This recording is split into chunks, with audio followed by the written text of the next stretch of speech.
Well, good afternoon. Welcome to this Monday edition of Wire to Wire. Hello, everyone, from Horseshoe Indianapolis, alongside Rachel McLaughlin, track announcer John G. Dooley, back after our summer break, caffeinated, ready to go with a 10-race card. We've got a couple You're living on caffeine, not sleep. We are fast and firm, and as I just said, a couple of Pick 5 carryovers to sink our teeth into. Little lagniappe, as we say down in Norway.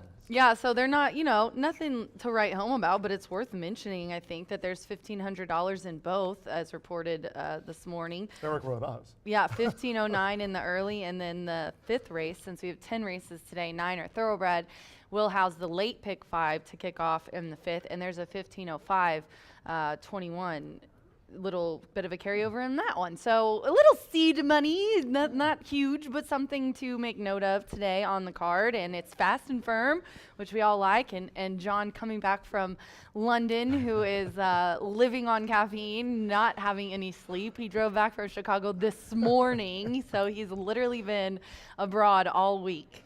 Yeah, being abroad all week from London to Berlin, Berlin back to London, from Chicago this morning at 4 a.m. here to Horseshoe Indianapolis. But by the way, wasn't sure Planes, about trains, and automobiles. 100%, and a lot of walking too. But weather-wise, I wasn't sure what was in store, so I'm glad to see we're fast and firm. Yeah, it's kind of a weird day though. It's warm, but it's overcast. Almost looks like it's threatening to rain. I'm sure Todd will say the dreaded R word, but fast and firm. And even though it's cloudy, it seems like it's going to be a really great day of racing. I guarantee that Todd will not say the R word.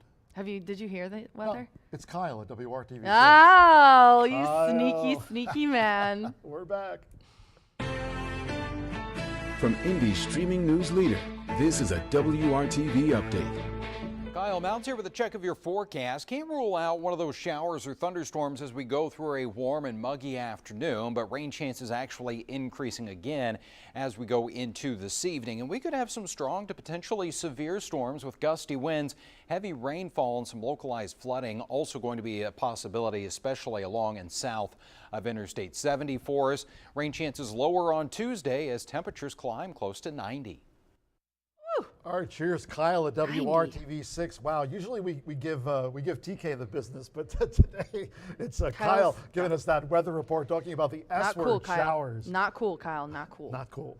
Fast and firm as we get closer to the 2 o'clock hour here in advance of our 10-race program. 9 thoroughbred races and a quarter horse dash to close us out here today. But as we go back, we had an all quarter horse card here before we took that summer break. Yeah, because we've had the movement there in the jockey standings. Marcelino Pedrosa Jr., a 3-time champion, tops the leaderboard now with 42 wins. We mentioned the great meet that Alberto Burgos is having, vying with 40 wins here this season. Now as we go into the second half, for the most part, of the race meet here that goes through mid-November. Fernando de la Cruz, all-time winningest jockey here at Horseshoe Indianapolis. And Santos Sanjor, 10 for 56 already this month. We still got a few more days to go. Yeah, Santos 10 wins. That puts him in the top 4. Yeah, and he had a double on July 18th, which was our last thoroughbred racing card. Fernando also had a double, and Marcelino, yes, all the leaders. A riding triple for Sammy B. That was his second double day in a row. That's 5 wins in 2 days for Sammy B, who is sitting in 6th trying to knock in on the top 5. But Evan Roman, man, he has just been consistent as all get out.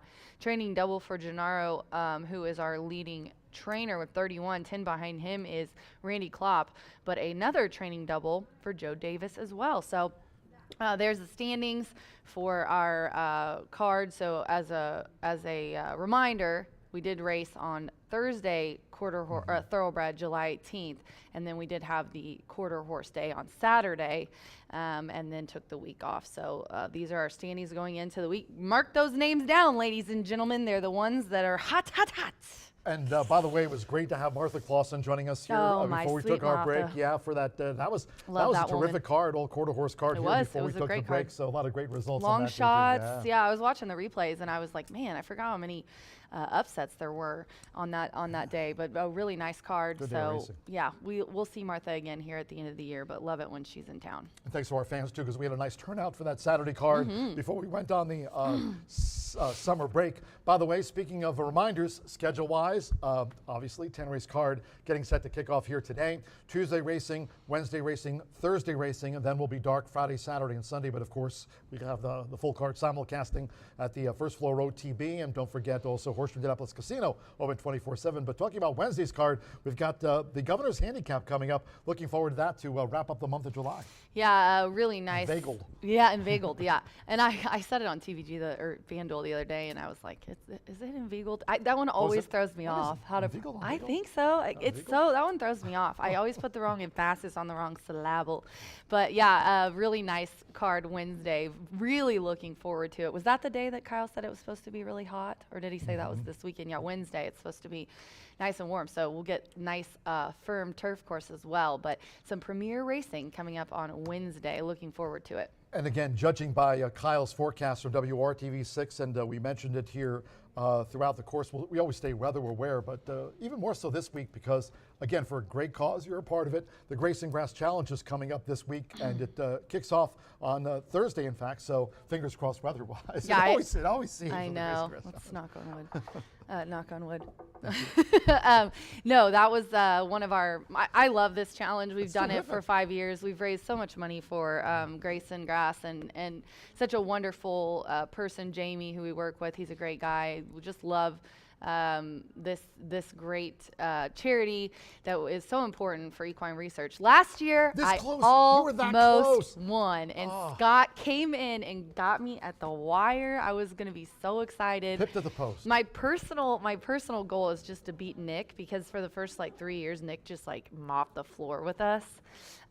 So hopefully this year, sorry Nick to single you out, but no, I just always hope not to get last, in all honesty, and so second I will take. But we have almost raised $40,000 for equine research, and I think Thursday, this is tentative, Eric just guessed, but probably Thursday a couple of grass races.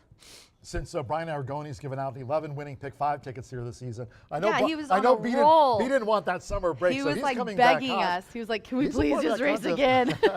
He's a part of that Grace One and more Grass day. Challenge too. So Brian, I think Brian's going to have a big say. And how about Baby Shark too? Yeah, Baby Shark. She didn't do too bad last year. I think she figured it out. We get $100 to make bets with on the races. So you can either do 50 and 50, or you can put 80 on one race and 20 on the other.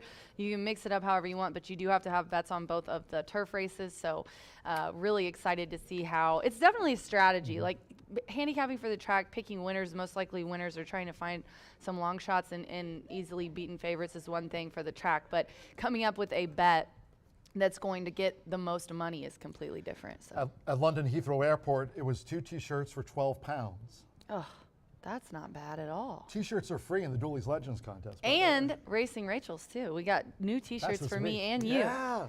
So if you guys want free T-shirts, we got the swag. Dooley's Legends returns tomorrow here, so that'll be the Tuesday contest as we go all the way through. Of course, we've got August, September, October. Starts today, right? November racing. Yeah, I mean, it's coming up. That's, tomorrow, actually. So no, yeah, tomorrow, July 30th. Tuesday, sorry. Available to players on track Tuesdays. and online at horseshoeindycontest@gmail.com. Top player each week receives $100, plus T-shirts will be available to players from 1:30 to 2:30 p.m. So get in, play the contest. You can play whether you're joining us here or online at horseshoeindycontest@gmail.com. You can tell it's the first day back because first of all, I've done this so many times. Ask Rob. I scratched the wrong horses in the wrong race. The third race horses, I scratched in the second race. So I had to go get a new program because I hate that. I made 2 mistakes on the schedule about when our Saturdays were. And then I put on the script that Dooley's Legends was today, and it's tomorrow. So this is a day. We're going to call this one a mulligan already. This is adjustment to back into the swing of things. I'm still on London time. It's 6:39. Yeah, see, so you and I can just count us out today. 6:39 right now. I'm ready for a pint. You're already ready for a beer. Yeah, count me and Dooley out for the rest of the day. We're going to take a mulligan today. So suffice to say, we've got a lot coming up for all of you we do. in the days, weeks, and months ahead here during the course of the 2024 race meet. Again, we kicked off with that total solar eclipse card, and again, now we're in the second half of the season. Yeah, it's all downhill from here for sure. But we don't race this Saturday, as John said, but we do have some fun upcoming events next Saturday, Pups and Ponies. Can't wait to see who gets adopted this year. One of the boys that was here, I almost adopted him. He was a pity mix. One of our regulars adopted him and just loves him to death. She shows me a picture of him every time she's here because she stole him out from under me. Like I need another dog, like I need a hole in the head. But there will be dogs that are going to be adoptable here for our Pups and Ponies event Saturday, August 10th. Yeah, Empire of Hope, it's a very popular. Yeah, and then Empire of Hope Okay. the next Saturday, August 17th. Cheers to our great sponsors this year. We want to say to Brown Forman, Tequila Herradura, and Corbel, thanks for your sponsorship of racing here in 2024. Also, Breed Development and Murphy Trailer Sales. They are the Winner's Circle sponsor here in 2024. You can reach out to them at 765-361-8803. Terrific customer service and loyalty since 1984. Our Winner's Circle sponsor this season here at Horseshoe Indianapolis, Murphy Trailer Sales, and the infield tote board and the starting gate as well.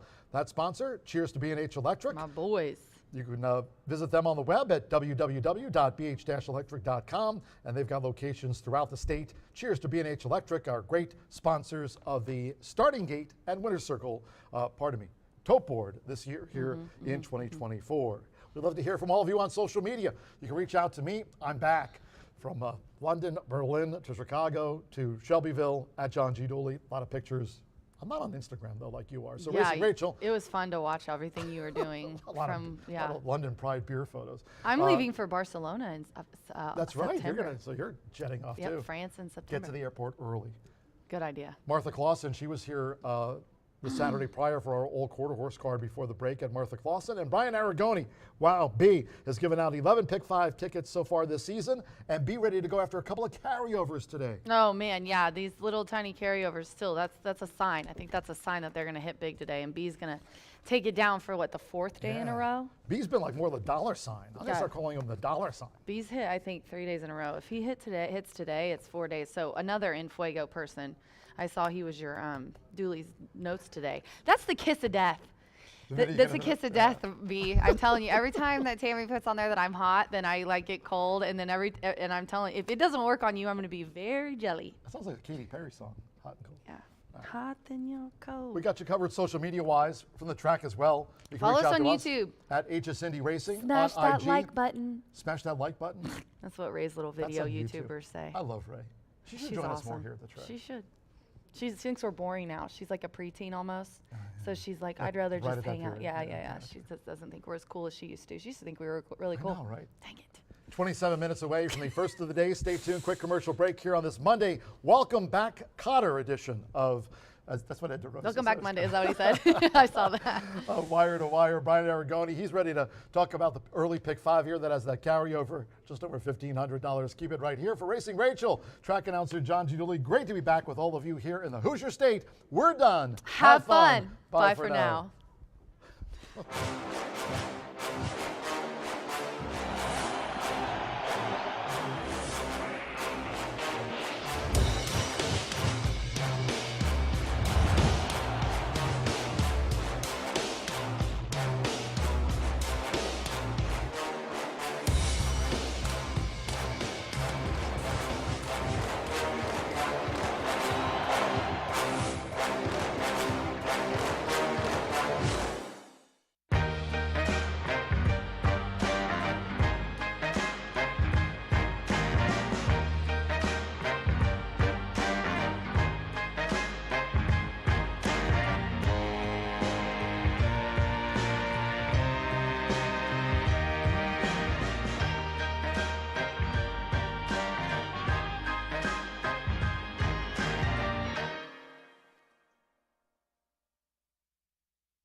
Feel the excitement with TwinSpires.com, the official betting partner of the Kentucky Derby and Breeders' Cup.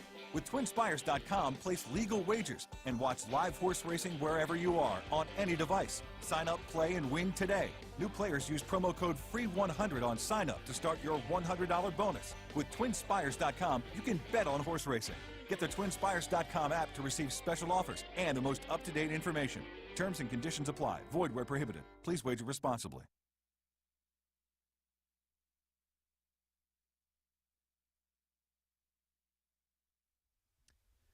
Welcome back to Horseshoe Indianapolis, our Monday version of Wire to Wire, now just 25 minutes away. We've been off racing for a little over a week now, and our turf course has really blossomed up. Looks very firm today on a fast main track, but with just 25 minutes to the first post, let's dive in and take a look to what I feel is a challenging card, top to bottom. There's really no standouts. And if there are, maybe on that morning line, I think they're potentially vulnerable. And vulnerable favorites are how you beat the others. And anytime you see multiple people pounding favorites, maybe try and look a different direction. I have never missed out on a 1-9 or 1-5. That was regrettable. However, race number 1, I don't think we'll have any odds-on horses in here, despite the scratch of number 2 up the odds. 1 mile the distance on a fast main track, kicking off the card with non-winners of 2. We're going to go 1, 3, 4, 5, and 6. As you can tell, the bettor's having a challenging time navigating this one as well. Your 5-2 morning line favorite is currently 4-1 because all of the action has come in on Sharon's Gray Hope, who gets 10-pound allowance or 10-pound apprentice rider Joshua Romero for Tony Granitz, and here as he owns and trains a Bucaro filly who's 1 for 10. She takes the blinkers off today and second time at this level. This race looks wide open, a doozy to kick off the card in a wide open event. 1, 3, 4, 5, and 6. We'll spread it out and see if we can't get a little bit of a price to kick off the 11.99% takeout pick 5 each and every day right here at the Shoe.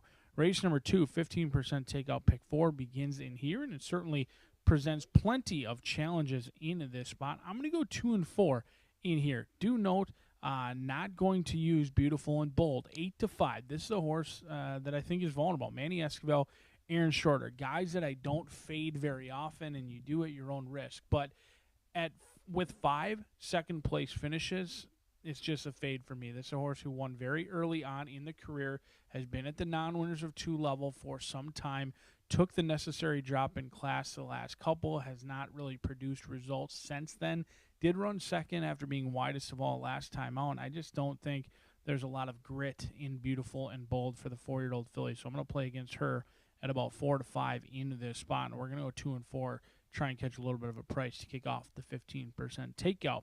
Pick 4 in race number 2. We step on that beautiful turf course I was talking about in race number 3. Also kicks off the $1 minimum Horseshoe hat trick. It's been one of the favorite plays of many, and including myself, here at Horseshoe Indianapolis. 1 mile the distance. Do scratch numbers 2 and 4 out of this event. I'm going to go 1, 6, 7, and 8. I do think Beyond Justice is beatable in this spot. If you're numbers player, if you're handicapping with the computer, whatever it may be, Beyond Justice looks like a cinch. However, a 5-year-old mare who's 0 for 24, while looking like Secretariat on paper, may not be much value at 1-5 on the board. This horse is going to be 1-5, 0 for 24, and a 5-year-old mare.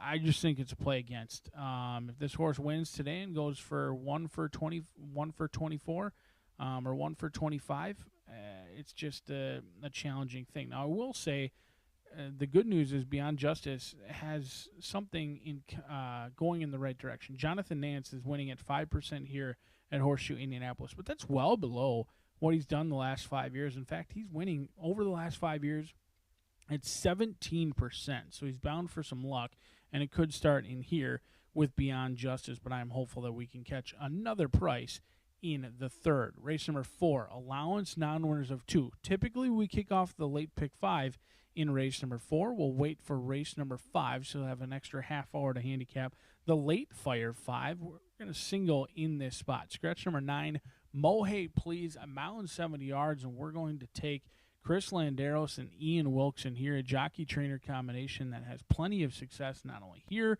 but around the country. Second start off the layoff for Bourbon Lane Stables. Ian Wilkes doesn't ship many here. In fact, 5 of 9 have finished in the trifecta when he shipped. This will be the 10th one in here. I like that they remain protected off of a good 4th place finish last time out. Second start off the layoff, and I think this is a money grab in this spot. Comes in with that July 19th workout of 59. Make no mistake of what they are going to do in this race. I believe they're on the best horse, and Landeros says adios early on and never looks back in race number 4. The 5th, hopefully we can get there. A key race for many horizontal players, as this is the last leg of the early pick 5 and the first leg of that late fire 5. No scratches, no changes. A challenging one to finish us off. 1, 4, 7, and 8. No true standouts in this spot. I think Wancho, if ready to go, the 4-year-old for Sippy and Manny Esquivel could be tough in this spot. 2 for 7. 8-1 on the morning line. Mariachi Justice comes in off of an impressive victory, but was at non-winners of 2 for some time. Rock the Red 5-2. The Gorham Gang and Shorty Perez looking to get that elusive third victory. And then Funtastic Vow, another who's going up. And Funtastic Vow is a 3-year-old colt who's rocking and rolling right through these conditions. Only a 6-time starter, already looking for win number 3 in here for Aaron West and Sammy Bermudez with Funtastic Vow. But it's a competitive card here at Horseshoe Indianapolis. Wide open events.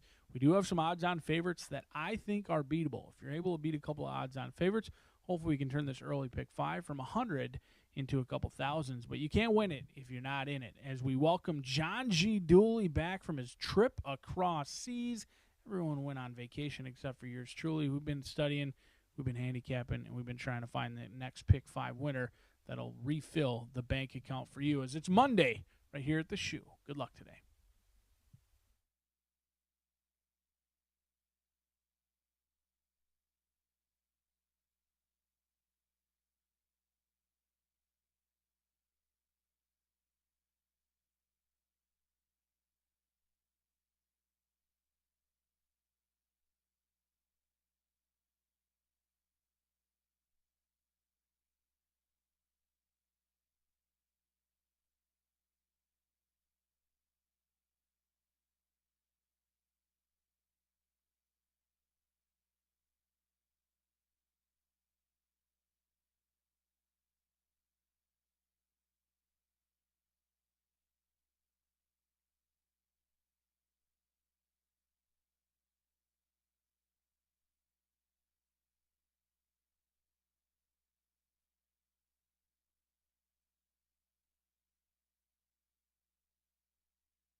Good afternoon from Horseshoe Indianapolis.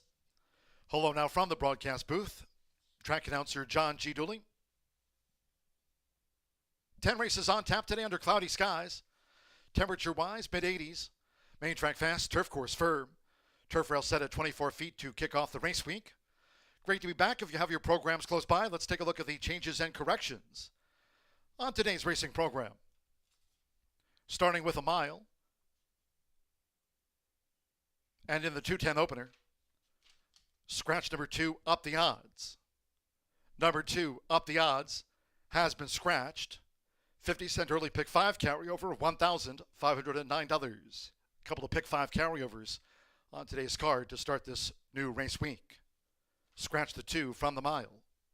In the second race, no changes in the sprint. They're all 7-run. No changes in race 2. Going to the third, race 3, maiden turf mile. Course firm. Again, the turf rail this week set at 24 feet. This starts the $1 Horseshoe Hat-Trick All Turf Pick 3, that popular summer wager. Horseshoe Hat-Trick All Turf Pick 3 starts with a maiden turf mile. Scratch 2, Jello Bean, and 4, Flowered. Scratch the 2 and number 4. In the fourth race, scratch number 9, Mohay Please. Number 9, Mohay Please, has been scratched. No rider changes, no overweights reported. Ownership correction. 1 East from West is owned by Bruce and Lori Murphy and Southwest Racing Stables, Gennaro Garcia and Lori Murphy, to the ownership of the 1 East from West. To the fifth race we go. Starts at the 50-cent late fire 5, that carryover, $1,505, one of our 2 pick 5 carryovers to start the week. Fifth race sprint. There are no changes, all they run, and scheduled at 4:14. After that one, back to the turf we go for the 6th. Another maiden turf mile. Here's scratch 1, Title Tactics. 9, Carolyn's Angel, and 11, Anointed of God. Scratch the 1, 9, and number 11. Couple of rider changes. Number 2, Molly's Rose, will now be ridden by Evan Roman. Evan Roman on 2, Molly's Rose. And number 5, Ain't No Other. That 3-race maiden will now be partnered with Orlando Mojica Jr. Orlando Mojica Jr. on the 5, Ain't No Other. On to race 7, maiden juvenile sprint. Scratch number 4, Taylor's Moonshine. Number 4, Taylor's Moonshine, has been scratched. That paves the way for the 13, Jazzol, to draw in, and the jockey will be Deshaun Parker. Wave the Bug, 120 corrected weight there. Deshaun Parker rides the 13, Jazzol. And also note, the 7, Shepinator, 8, Sig 45, and 11, Kentucky Justice are geldings. Geldings, numbers 7, 8, and number 11. Race 8, one of the 3 today, part of the Horseshoe Hat-Trick All Turf Pick 3. Here, scratch the 10 Oscar nominee and 12 Mystic Power. Scratch the 10 and number 12. Number 3, Wassam Sharaf, will be ridden by Alberto Burgos. Starts the day on 40 wins here this season. Alberto Burgos will ride number 3, Wassam Sharaf. In the ninth race, state bred sprint, there are no scratches, all they run, no jockey changes. Number 2, Hard Truth Wins, add 1 pound to the listed program weight, makes it there now 118. Turning to the 10th and final, closing the card with a quarter horse dash over the 300 yards. Fast Track, Headwind, scratch 4, Revs Cowboy.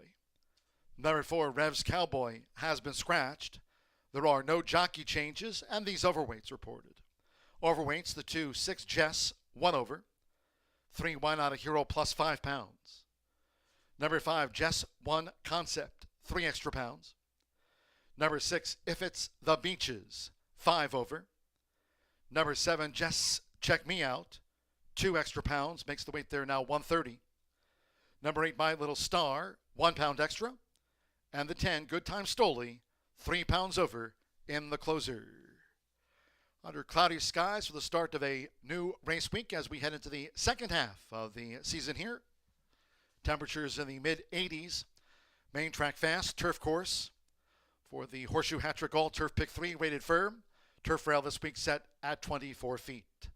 The mile starts off the Monday card in 10 minutes time. Horses in the walking ring. Make it a great day with us here at Horseshoe Indianapolis.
The horses call postword for the first of the day. Starting off with a distaff mile, a field of 7. Scratch the 2 up the odds. Number 2 up the odds has been scratched. Race 1 of 10 carded to start this race week with exacta, trifecta, superfecta, double pick 3. A couple of carryovers on today's card. Carryovers in both pick 5s. 50-cent early pick 5 starts here with the mile. Carryover $1,509 at the top of the card. Early pick 5 carryover $1,509. Track conditions wise, we are fast and firm. Turf rail this week at 24 feet. Fast and firm. Nearing post time. Get your wagers in.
We're now less than 1 minute away from post time. The mile starts the 50-cent early pick 5. One of 2 pick 5 carryovers on the card today. Main track fast, turf course firm, rel at 24 feet. Early pick 5 carryover, $1,509. Early pick 5 carryover. There's the current early pick 5 pool, over 32 grand. Less than 1 minute.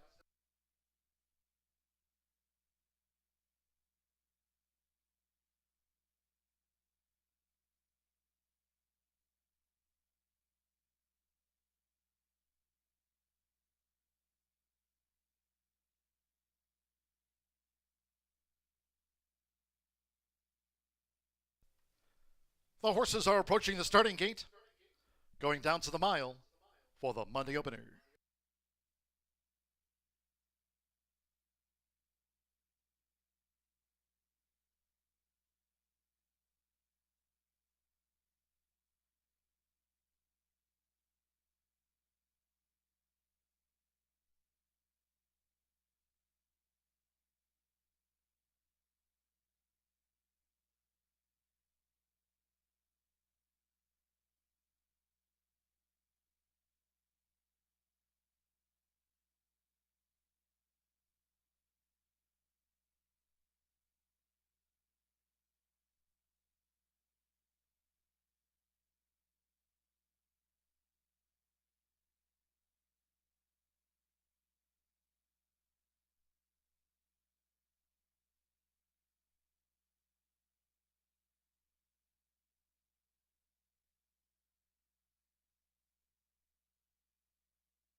The horses have reached the starting gate.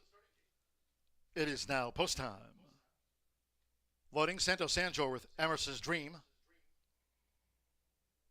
Emerson's Dream, a last out maiden mile winner here. Alberto Burgos, Give Me Some Money, joins Emerson's Dream.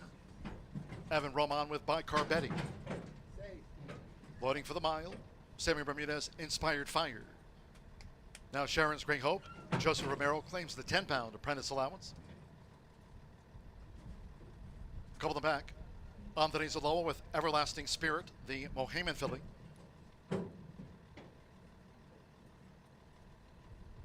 Inspired Fire now the 2-1 favorite, and one more, Shaking It Up Baby. Leading jockey Marcelino Pedrosa Jr. with 42 wins this season. Main track fast to kick off the card as we get back in action. The Renegade. Going and running at Horseshoe Indianapolis. Give Me Some Money. By Carbetti in the purple silks, and Inspired Fire is forward. The gray on the outside, Everlasting Spirit wide as they enter the first turn. It's Give Me Some Money with Alberto Burgos. Give Me Some Money out in front of By Carbetti as they go to the back with Inspired Fire in the black cap, third and well up. Saving ground is Emerson's Dream with Sharon's Great Hope in between horses. On the outside, Everlasting Spirit, and Shaking It Up Baby has drifted back to seventh and last. Making this backstretch run, the opening quarter. First two of 8 furlongs in 25.73 seconds. At the inside, Give Me Some Money leads the mile here in the Monday opener. From By Carbetti and Inspired Fire, both staying close here to Give Me Some Money, who's a half mile from home and leading by a half length to Inspired Fire, with By Carbetti in third. Then it's a break of 3 to Emerson's Dream in fourth. A couple more to Sharon's Great Hope. Shaking Up Baby in the green silks, and wide Everlasting Spirit is last. They have 3 furlongs to run, and here's Inspired Fire making this bid for Sammy Bermudez after a half mile in 49.40 seconds. Inspired Fire going for the quarter pole from Give Me Some Money, who will have to re-rally. Emerson's Dream on the move for Santos Sanjor. So too By Carbetti. Then Sharon's Great Hope. Everlasting Spirit making no impression, and Shaking Up Baby is last. As these fillies of mare turn for home, Inspired Fire confronted by Emerson's Dream with By Carbetti and Sharon's Great Hope back in fourth. 3/4, 1 minute 14.52 seconds. It's Inspired Fire who's clinging on for Sammy Bermudez, Santos Sanjor, and Emerson's Dream trying to get level. Inspired Fire has dug her heels in. Emerson's Dream trying hard on the outside. Emerson's Dream, Inspired Fire. They hit the wire together. Photo finish. By Carbetti was third, and Sharon's Great Hope finished fourth.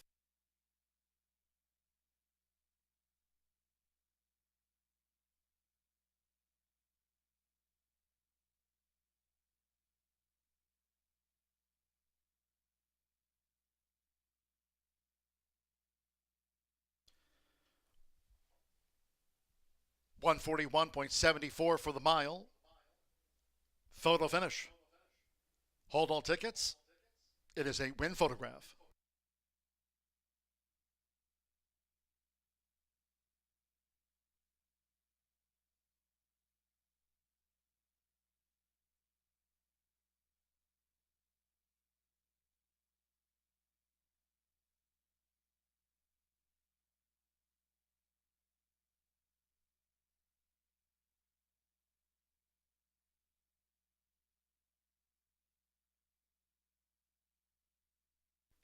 One 6-5-4-1 Emerson's Dream at 9-2 got up.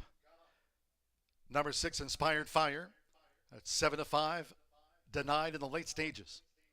5 By Carbetti, 7-1 third, and 4 Sharon's Great Hope at 2-1 fourth. Santos Sanjor for Jeffrey Greenhill. Both Sharon Stables in Good Company Farm, the breeders. It's 9-2 on Emerson's Dream.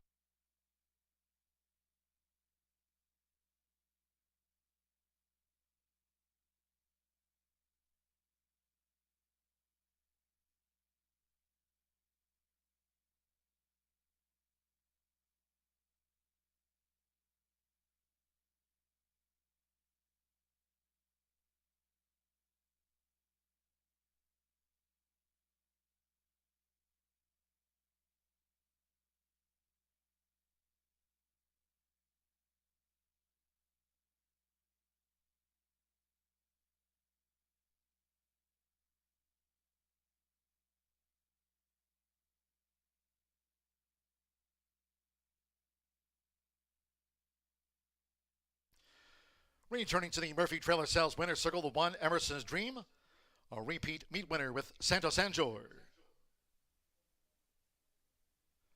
33rd win of the meet for Santo Sanjor, here on the 5-year-old bay mare by Flat Out.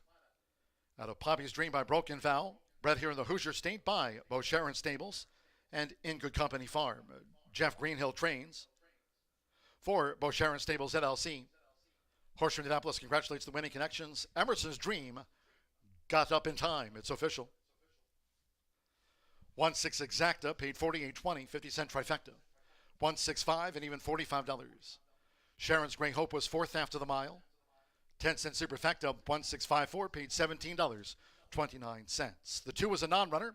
Favorite, second, 7 ran, 141.74 fast track. In the second race, no changes in the sprint, all 7 run.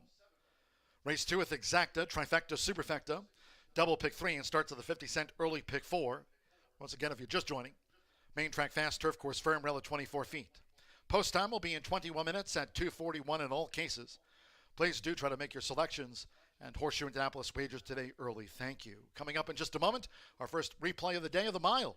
Hope you had a bet on Emerson's Dream.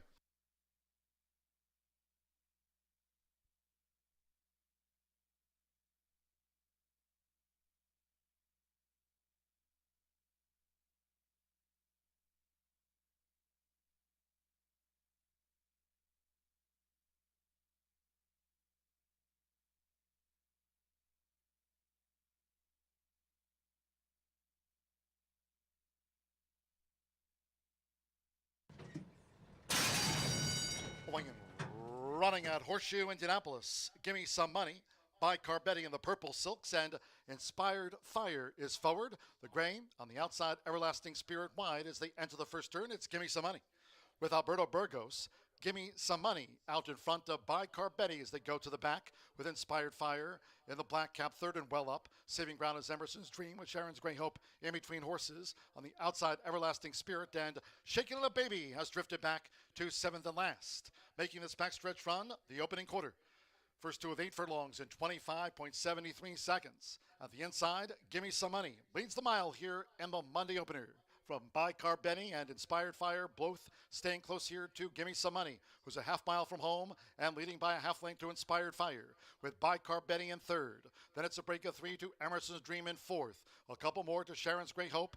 Shaking Up Baby in the green silks and wide, Everlasting Spirit is last. They have 3 furlongs to run, and here's Inspired Fire making this bid for Sammy Bermudez after a half mile in 49.40 seconds. Inspired Fire going for the quarter pole from Give Me Some Money, who will have to re-rally. Emerson's Dream on the move for Santo Sanjor. So too by Carbetti. Then Sharon's Gray Hope, Everlasting Spirit making no impression, and Shaking Up Baby is last. As these fillies of mare turn for home, Inspired Fire confronted by Emerson's Dream with by Carbetti and Sharon's Gray Hope back in fourth. 3/4, 1 minute 14.52 seconds. It's Inspired Fire who's clinging on for Sammy Bermudez, Santo Sanjor, and Emerson's Dream trying to get level.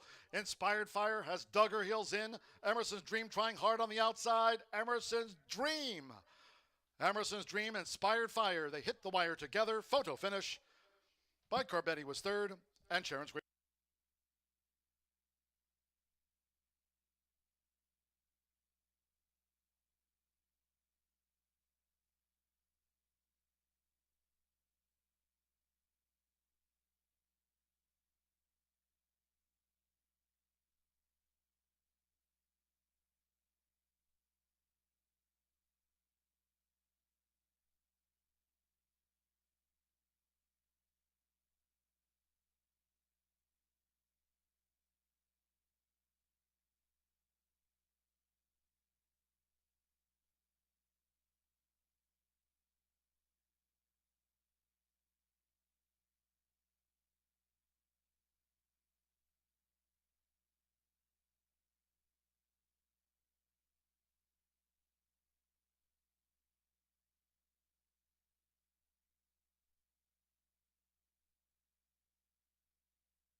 An overlay winner kicks off the racing week here at Horseshoe Indianapolis. 5-2 on the morning line, 9-2 when it's all said and done as they wear down your heavily backed favorite in the opener. We kick off the early pick 4, 10 minutes away from race number 2 on the main track again. 5.5 furlongs the distance. No scratches, no changes. A common theme throughout Monday here at Horseshoe Indianapolis. And I'm going to go for a little bit of another price in here. A fellow 9-2 shot right now is Lily's Home for Michelle Elliott, Joshua Romero.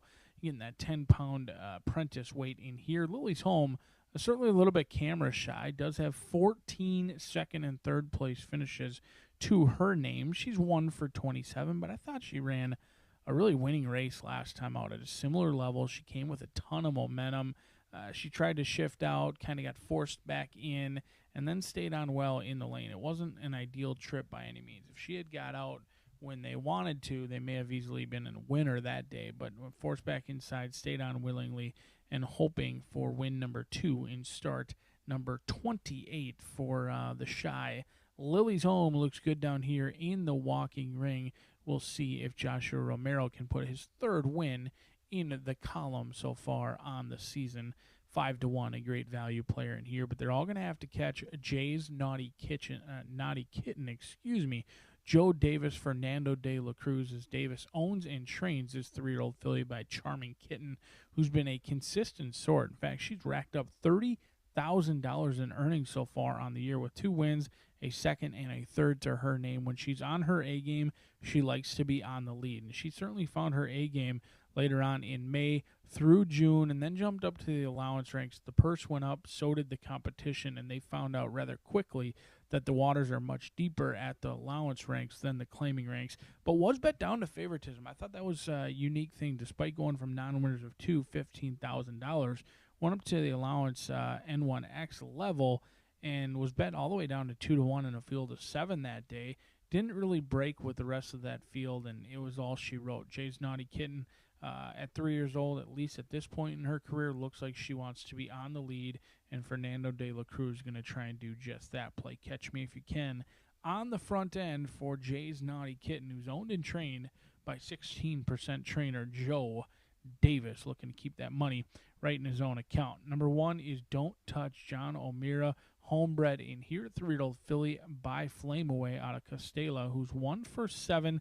That lone win came last time out. Now does have to take on winners for the first time, but sat a good trip last time out and really jumped up in a huge way. Went off at 7-1. It wasn't visually impressive by any means. They were somewhat of an all-out drive midway through the turn.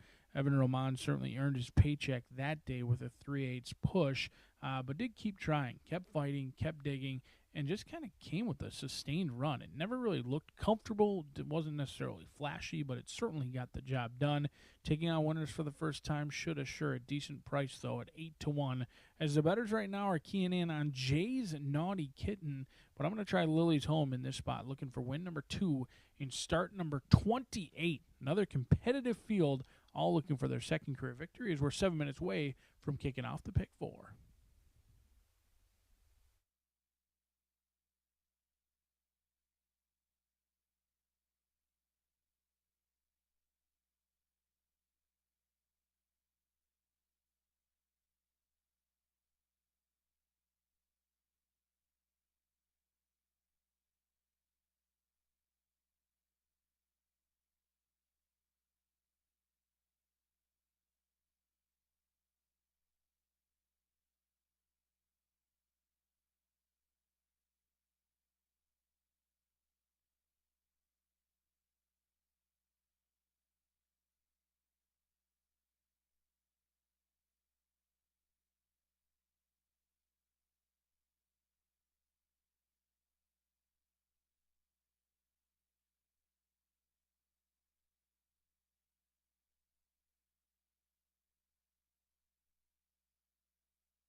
The horses coming out to the track now for the second race. This distaff sprint at 5.5 furlongs, a field of 7. There are no program changes. All 7 run. On parade, race 2 with exacta, trifecta, superfecta, double pick 3, start to the early pick 4. 2 minutes to post time. 2 minutes.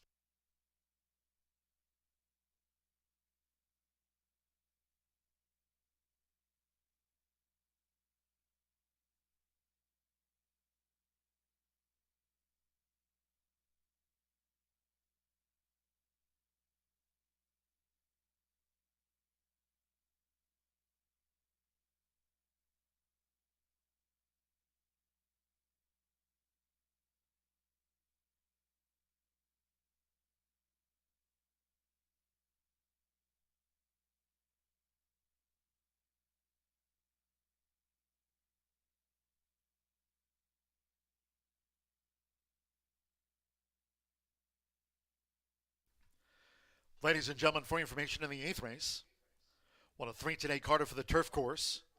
Late jockey change in race 8, scheduled at 5:47 p.m. Number 6, Cause of Ruckus, will be ridden later today by Chris Landeros. Jockey change, 8th race. Number 6, Cause of Ruckus, will be ridden by Chris Landeros in our 8th of 10 on the day.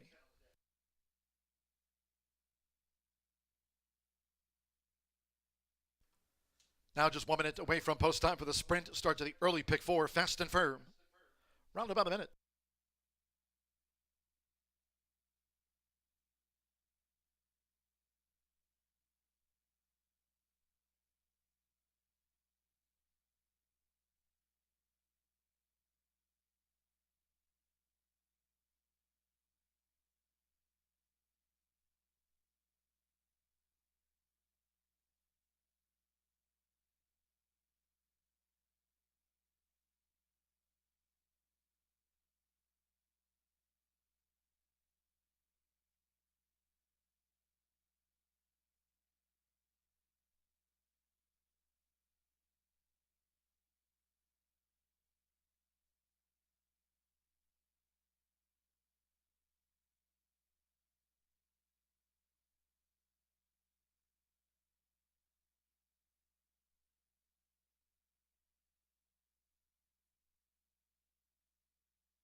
The horses are approaching the starting gate. Sprint starts the 50-cent early pick 4. Going to the 6 furlong start. 5.5 furlong start for our second of the day.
The horses have reached the starting gate. It is now post time. Loading in front of starter Ray Kuick. Evan Roman with Don't Touch. Joseph Romero, Lily's Home coming up, has joined Don't Touch. Now Fernando de la Cruz with Jay's Naughty Kitten. Walter Rodriguez, here's Extra Sauce, Well Done, True 5. Beautiful and Bold right now, the 4-5 favorite. Beautiful and Bold coming up with Manny Esquivel. Marcelino Pedrosa Jr., Very Wealthy, Drew 3. At 5.5 furlongs, one more. Candy Cruz, Santo Sanjor won the mile opener on Emerson's Dream. Seconds of the day from Horseshoe Indianapolis. They're in the gate.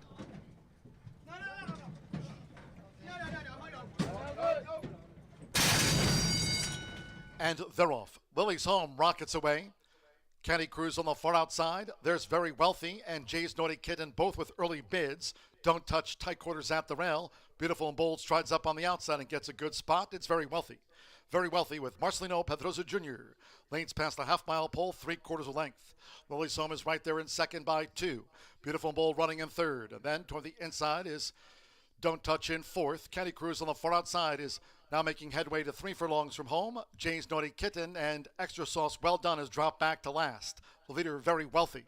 Quarter 22.12 seconds. Very Wealthy leads Lily's Home. Beautiful and Bold in the 3-path. And Candy Cruz now coming 4 wide as they straighten away. We trail back then to Don't Touch with Jay's Naughty Kitten and Extra Sauce Well Done has returned for home. It's Very Wealthy. Down to the final furlong. Very Wealthy has kicked away to a 3-length advantage from Lily's Home. Beautiful and Bold has been left back, and Candy Cruz is now third. But well inside the final half furlong with Marcelino Pedrosa Jr., Very Wealthy. Very Wealthy's victory by 2.5 to Lily's Home. Candy Cruz third, and Beautiful and Bold finish fourth.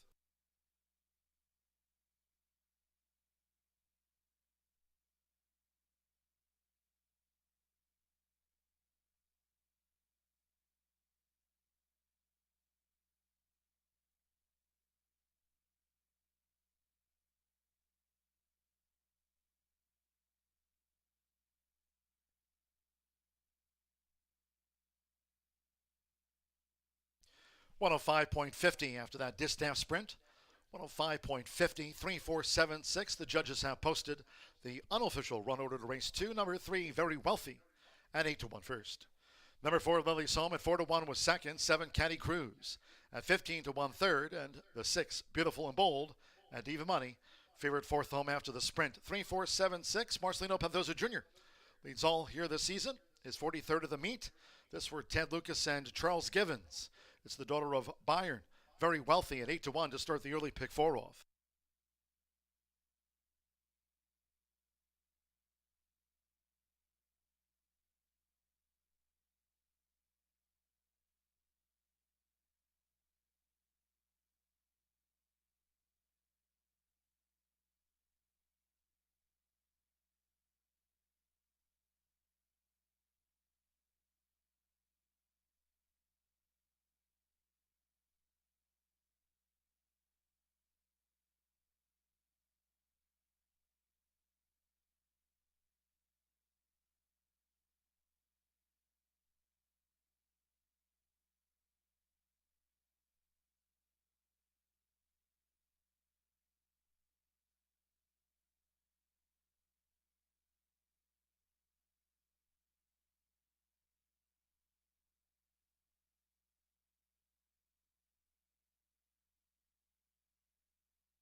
The second race is official.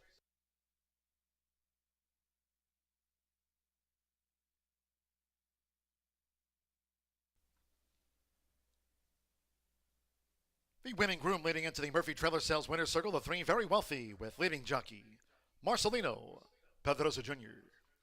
Very Wealthy is a 5-year-old bay mare by Byron. At a class above by Quiet American. Bred in Kentucky by Jay Goodwin and Cloyce Clark, her Kentucky breeders. Ted Lucas trains and co-owns with Charles Givens. Horseshoe Indianapolis congratulates the winning connections of Very Wealthy.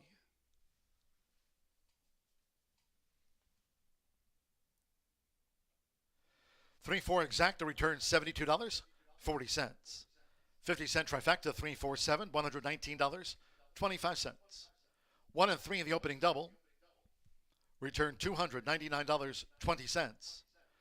Beautiful and Bold ran fourth, 10-cent superfecta 3-4-7-6, paid $63.18. In the sprint, favorite fourth, all 7 ran. Fast track 105.50. Race 3, 103 today, Carter for the turf course. Rated firm, rail of 24 feet. Third race, maiden turf mile, scratch 2 Jello Bean and 4 Flowered. Scratch the 2 and number 4 from the race card. Exacta, trifecta, superfecta, double pick 3 and start to the $1 horseshoe hat trick, all turf pick 3. Post time in 21 minutes. Race 3 will be at 3:12 post time.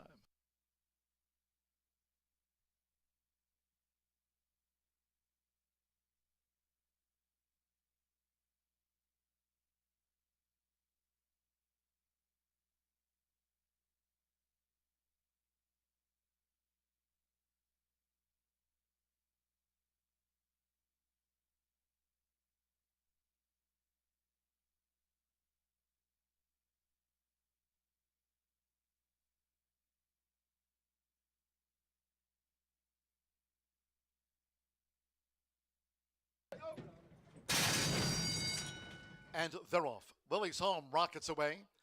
Candy Cruise on the far outside. There's Very Wealthy and Jay's Naughty Kitten, both with early bids. Don't Touch, tight quarters at the rail. Beautiful and Bold strides up on the outside and gets a good spot. It's Very Wealthy. Very Wealthy with Marcelino Pedrosa Jr. Lanes past the half-mile pole, 3/4 of length. Lily's Home is right there in second by 2. Beautiful and Bold running in third. And then toward the inside is Don't Touch in fourth. Candy Cruise on the far outside is now making headway to 3 furlongs from home. Jay's Naughty Kitten and Extra Sauce Well Done has dropped back to last. The leader, Very Wealthy. Quarter 22.12 seconds. Very Wealthy leads Lily's Home. Beautiful and Bold in the 3-path. And Candy Cruise now coming 4 wide as they straighten away. We trail back then to Don't Touch with Jay's Naughty Kitten and Extra Sauce Well Done has returned for home. It's Very Wealthy. Down to the final furlong. Very Wealthy has kicked away to a 3-length advantage from Lily's Home. Beautiful and Bold has been left back, and Candy Cruise is now third. But well inside the final half furlong with Marcelino Pedrosa Jr., Very Wealthy. Very Wealthy's victory by 2.5 to Lily's Home. Candy Cruise third, and Beautiful and Bold finish fourth.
Well, a couple of races in the books here at Horseshoe Indianapolis as we come back after our short summer break. And it's great to be back with all of you. Coming up, the start to the $1 Horseshoe Hat Trick All Turf Pick 3, that popular wager. As we kick off this new race week, we are firm and fast looking forward to the rest of today's racing card. Jockey-wise, leading jockey Marcelino Pedroza Jr., 8-1, very wealthy to start off that 50-cent early pick 4. And Santos Sanjor winning the mile opener there with Emerson's Dream, a repeat meet winner for trainer Jeffrey Greenhill. Congratulations to the connections of our first two winners, Emerson's Dream and Very Wealthy, here on the Monday racing program. Don't forget, tomorrow, handicapping-wise contest back in 2024, Dooley's Legends.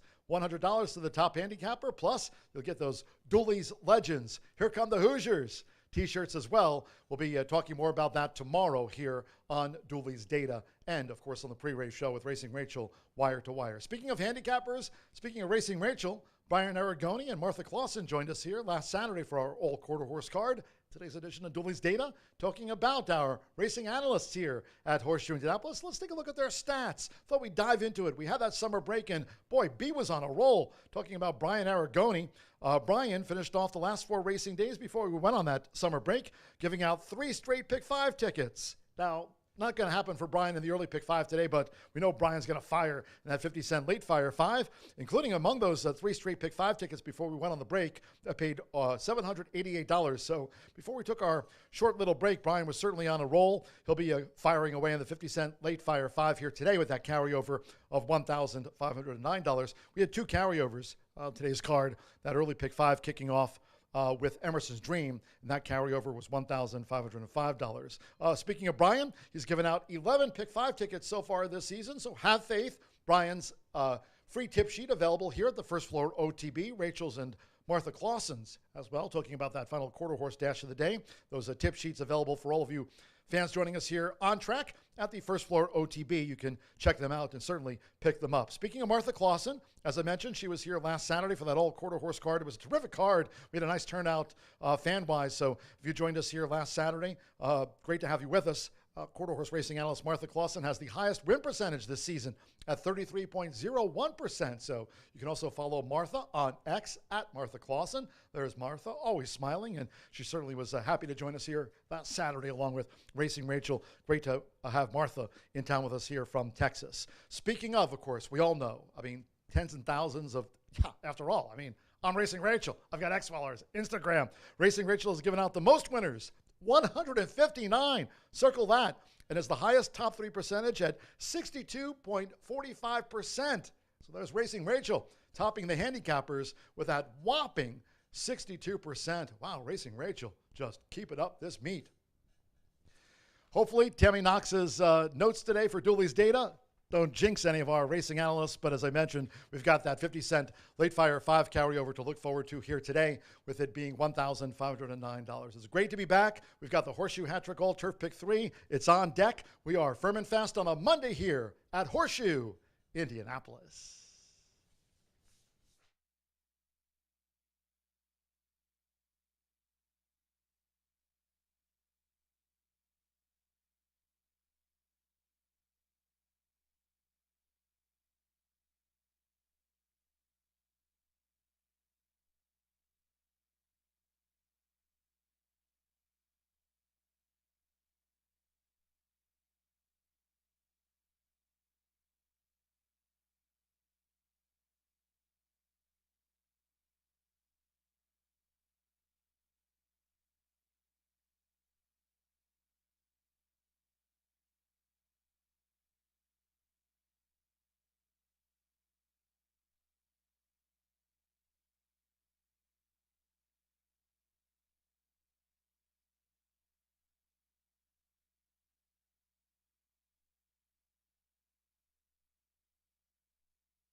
10 minutes to the third race. It is cold up here.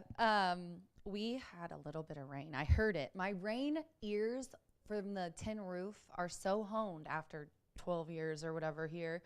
I heard a little sound and I said, that better not be rain. Of course, I go to the window and it's sprinkling. It's nothing crazy. It did start raining though. Right as we're about to get on the turf. Isn't that our luck? 9 minutes here to race 3 at Horseshoe Indianapolis, and we got a couple of scratches here. The 2 and the 4 are out of this field. I'm going to go with the 6 on top. It's the even money favorite. I tried to beat the favorite in the last race, but I picked the wrong horse. The 3, what a nice ride by Marcelino in there to pull off the upset. In this race, I'm going to go with Andre up for Jonathan Nance, who was second versus similar last time, and before that was third. Now, those were both going long on the turf. This one on June 11th was at 1 mile and a 16th. Then they tried 7.5, and I think we're going to find the sweet spot with 1 mile because this guy has ran this mare has ran very, very close at today's distance of 1 mile. On June 27th last year, she was only beaten by a head by She's a Nut. So she's proven on grass. So not shocked that this one is the even money favorite here as Jonathan Nance and the birthday boy from last week, Orlando Mojica Jr., they're saddling. It was his birthday when we were off. So good luck to the 6, my top pick. Let's go to the 8. Abra Abra. This one, Manny Esquivel aboard for Tiana Richardville, who has bred, owned, and trained this 4-year-old filly. And she's had a few thirds here, and she's gotten in so much trouble. I just hope she gets a clean trip because I really like her on the outside of a shortened field. Came into the start, bumped to the start, bobbled at the start, kind of got in a long, wide trip. So she has ran her thirds, though, sprinting. So we're switching things up quite a bit here. We're going, she tried turf last time. It was nothing to write home about. But I always think that a horse that does something this for the second time definitely improves, and we're stretching out a little bit, which she might like because she has had a really nice and close finish at 1 mile and 70 before, but that was on the dirt. And then I went with the rail.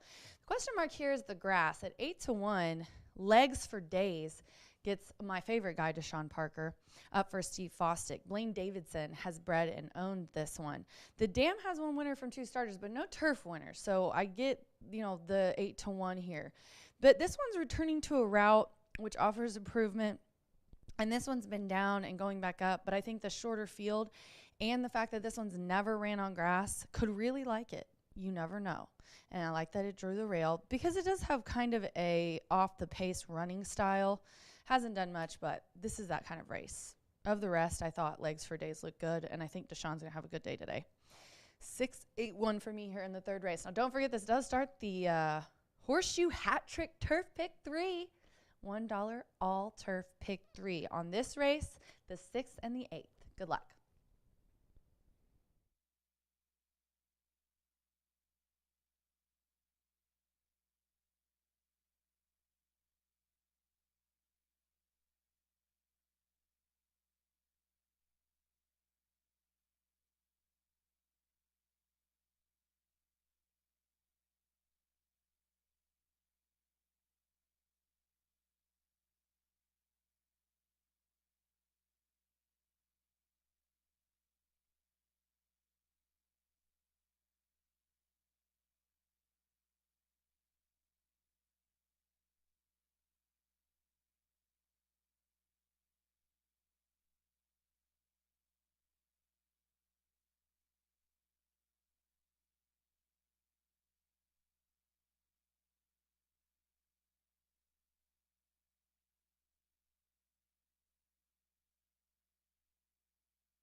The horses now called postward for the third race.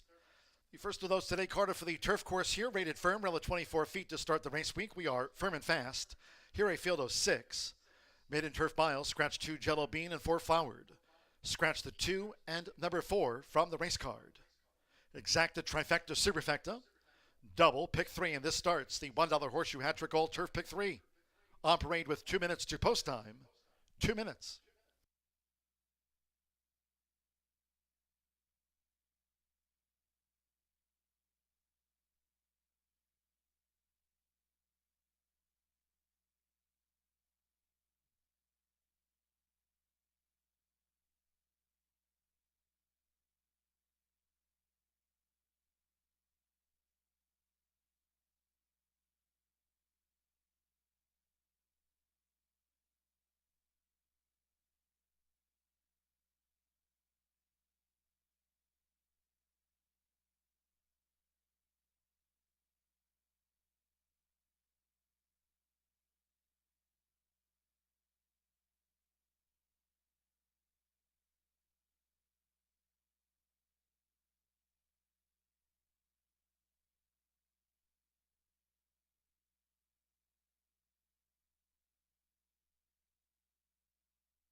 Less than 1 minute to post time. Maiden Turf Mile starts the $1 Horseshoe Hat Trick All Turf Pick 3. Course firm, rail at 24 feet. Less than 1 minute.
Start to the Horseshoe Hat Trick All Turf Pick 3.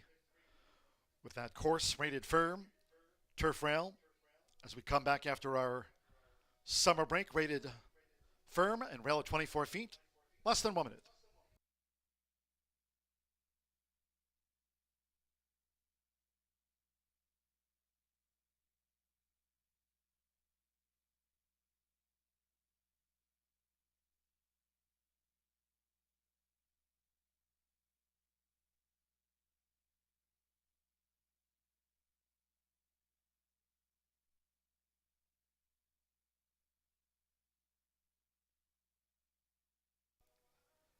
The horses are approaching the starting gate.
The horses have reached the starting gate.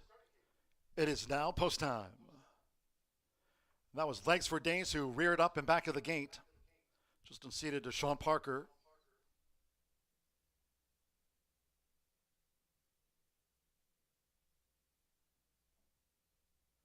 Now DP up, and Legs for Days has moved in first.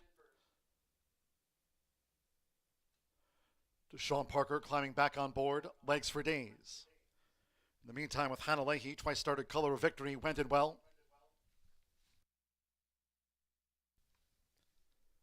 Now here's Sammy Bermudez with Samo Samo.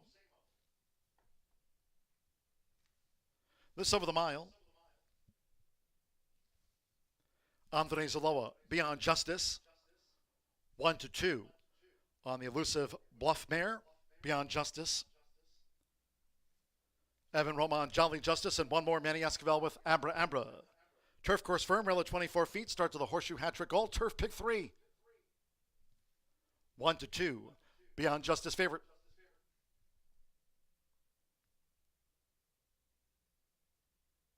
And here's Abra Abra.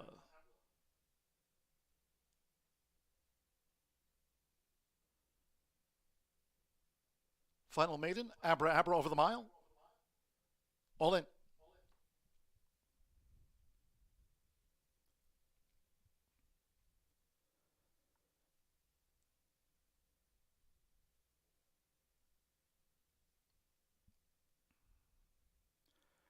They're off. Color of Victory, Legs for Days in the red cap. Samo Samo settles in the early stages. Abra Abra, Jolly Justice, Beyond Justice as they make their way toward the first turn with Hannah Leahy. The long odds leader, Color of Victory, takes the top. Opens up an early 2-length lead from Legs for Days out to the stretch, with on the outside Abra Abra, blue in the orange sleeves, and Jolly Justice is a touch wide as they go to the back of the course. In the meantime, Samo Samo is saving ground with the rail at 24 feet and will settle back by Andre Zaloa. The 2-5 favorite, Beyond Justice, trails the Sextet with inside 6 furlongs to run.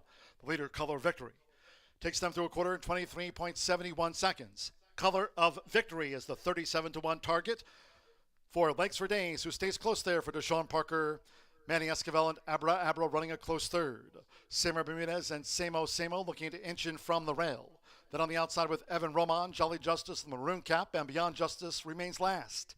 It's Legs for Days, who's up and after the front from toward the inside, Color of Victory, who tries to respond to Legs for Days. Half mile, 49.92 seconds. Legs for Days and Color of Victory. These two coming toward the quarter pole. Length and a half to Abra Abra. Samo Samo has been saving ground throughout the mile. And then farther back to Beyond Justice inside of Jolly Justice as these maidens straighten away. 3/4, 1 minute 15.39 seconds. Abra Abra has taken a short lead. Legs for Days, Color Victory led, but has dropped back. Beyond Justice is staying on and is charging now. Jolly Justice on the stand side, and Samo Samo with a late bid. They're near home with Andre Zaloa. Beyond Justice in her 25th run. Beyond Justice was second to none. Jolly Justice, the runner-up. Beyond Justice has won it, and then Abra Abra and Samo Samo.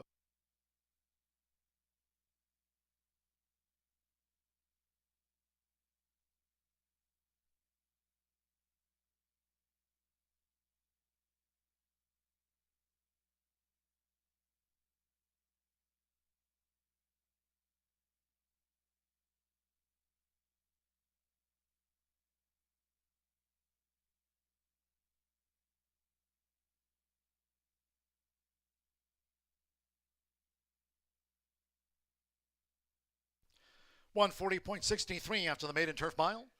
140.63. 6, 7, 8, 5, 6 Beyond Justice at 2 to 5 first. Favorite obliges 7 Jolly Justice at 8 to 1 was second. The odds-on favorite.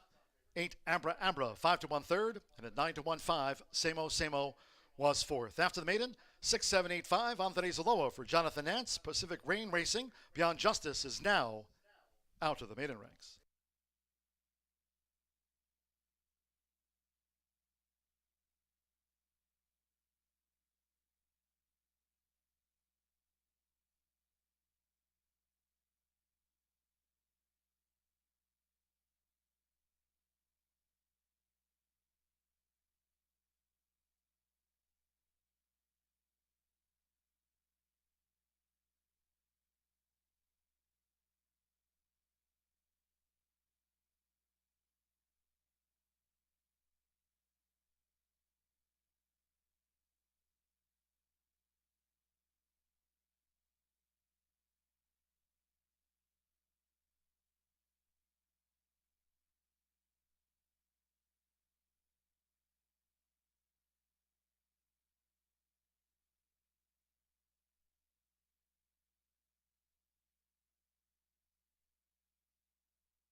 The result of the third race official.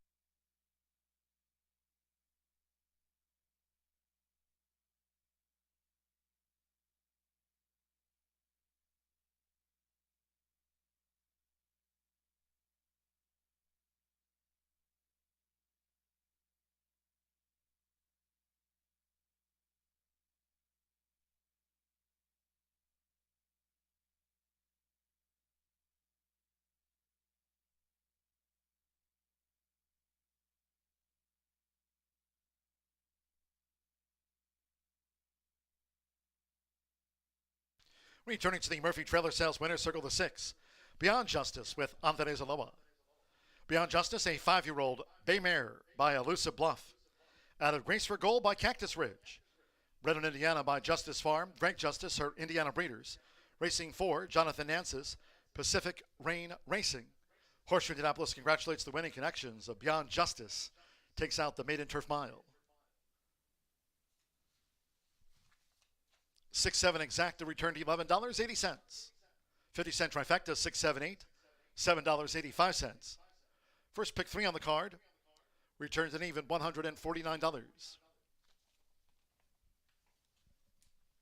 3, 6 double, $26.80. Samo ran fourth. The 10-cent superfecta 6, 7, 8, 5 returned $4.55. 2 and 4 were non-runners. Favorite was first. 6 ran 140.63 after that maiden distaff turf mile. Back to the main track for the fourth. Scratch 9, Mohey Please. Number 9, Mohey Please has been scratched. No jockey changes. Reported overweights. Number 1, East from West ownership correction. The ownership Bruce Murphy, Lori Murphy, and Gennaro Garcia's Southwest Racing Stables Incorporated. And Lori Murphy to the proper ownership of record for the 1 East from West. Exacta, trifecta, superfecta, double pick 3. We stand fast and firm. Post time in 17 minutes. It's due at 3:42.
thereof.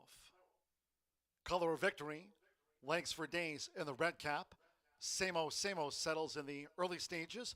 Abra Abra, Jolly Justice Beyond Justice as they make their way toward the first turn with Hannah Leahy. Long odds leader, Color of Victory, takes the top. Opens up an early 2-length lead from Legs for Days out to the stretch, with on the outside Abra Abra, blue in the orange sleeves, and Jolly Justice is a touch wide as they go to the back of the course. In the meantime, Samo is saving ground with the Rella 24 feet and will settle back by Anthony Zaloa. The 2-5 favorite Beyond Justice trails the sextet with inside 6 furlongs to run. The leader, Color of Victory, takes them through a quarter in 23.71 seconds. Color of Victory is the 37-1 target for Legs for Days, who stays close there for Deshaun Parker, Manny Esquivel, and Abra Abra running a close third. Samar Bermudez and Samo looking to inch in from the rail. Then on the outside with Evan Roman, Jolly Justice, the maroon cap, and Beyond Justice remains last. It's Legs for Days, who's up and after the front from toward the inside, Color of Victory, who tries to respond to Legs for Days. Half mile, 49.92 seconds. Legs for Days and Color of Victory. These two coming toward the quarter pole. Length and a half to Abra Abra. Samo has been saving ground throughout the mile. And then farther back to Beyond Justice inside of Jolly Justice as these maidens straighten away. 3/4, 1 minute 15.39 seconds. Abra Abra has taken a short lead. Legs for Days, Color Victory led, but has dropped back. Beyond Justice is staying on and is charging now. Jolly Justice on the stand side, and Samo with a late bid. They're near home with Andre Zaloa. Beyond Justice in her 25th run. Beyond Justice was second to none. Jolly Justice, the runner-up. Beyond Justice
8 minutes to race 4 here at Horseshoe Indianapolis, and this is a 3-year-old and up allowance.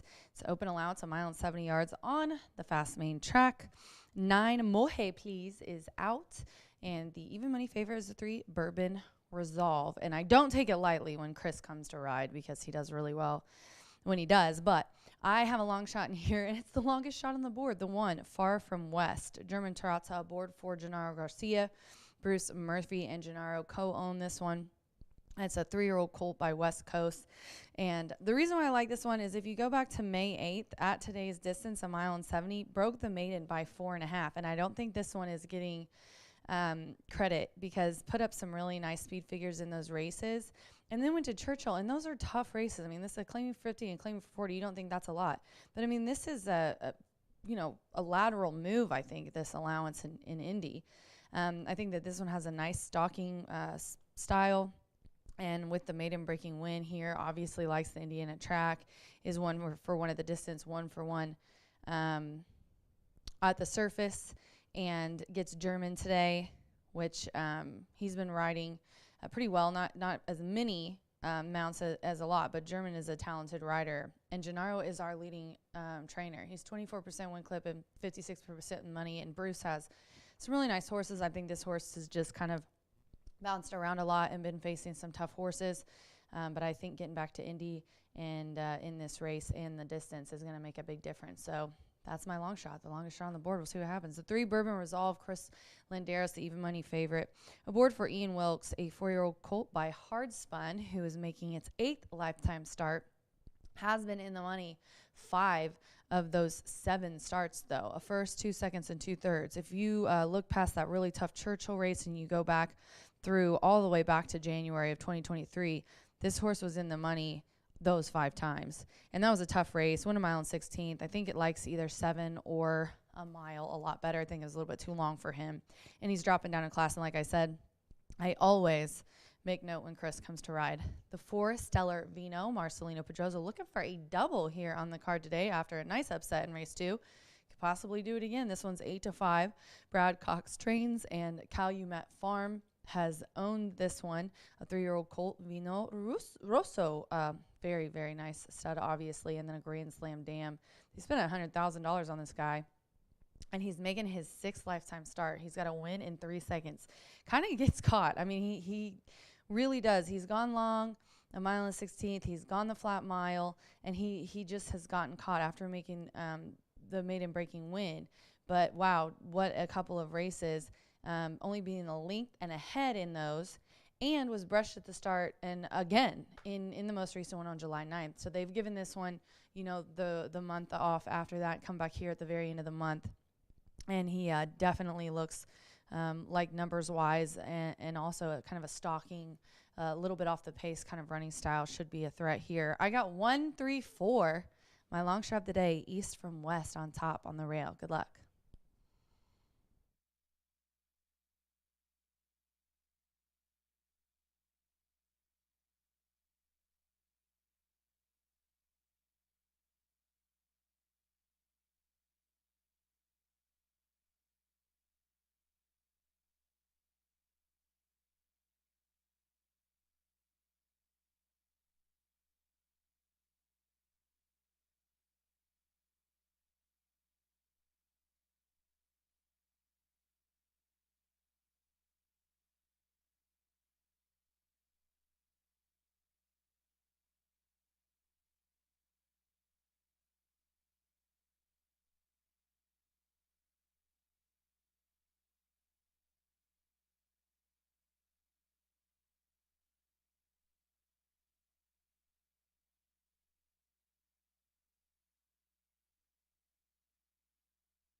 The horses coming onto the track now for the fourth race. This race will be run at 1 mile and 70 yards with a field of 8. Number 9, Mohe Please, has been scratched. Scratch the 9. Mohe Please. 1 East and West, the ownership Bruce Murphy, Lori Murphy, and Southwest Racing Stables Incorporated, Gennaro Garcia. Add Lori Murphy to the ownership of record for 1 East from West. Exacta Trifecta Superfecta, double pick 3, fast track with 2 minutes to post time. 2 minutes.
Less than 1 minute to post time.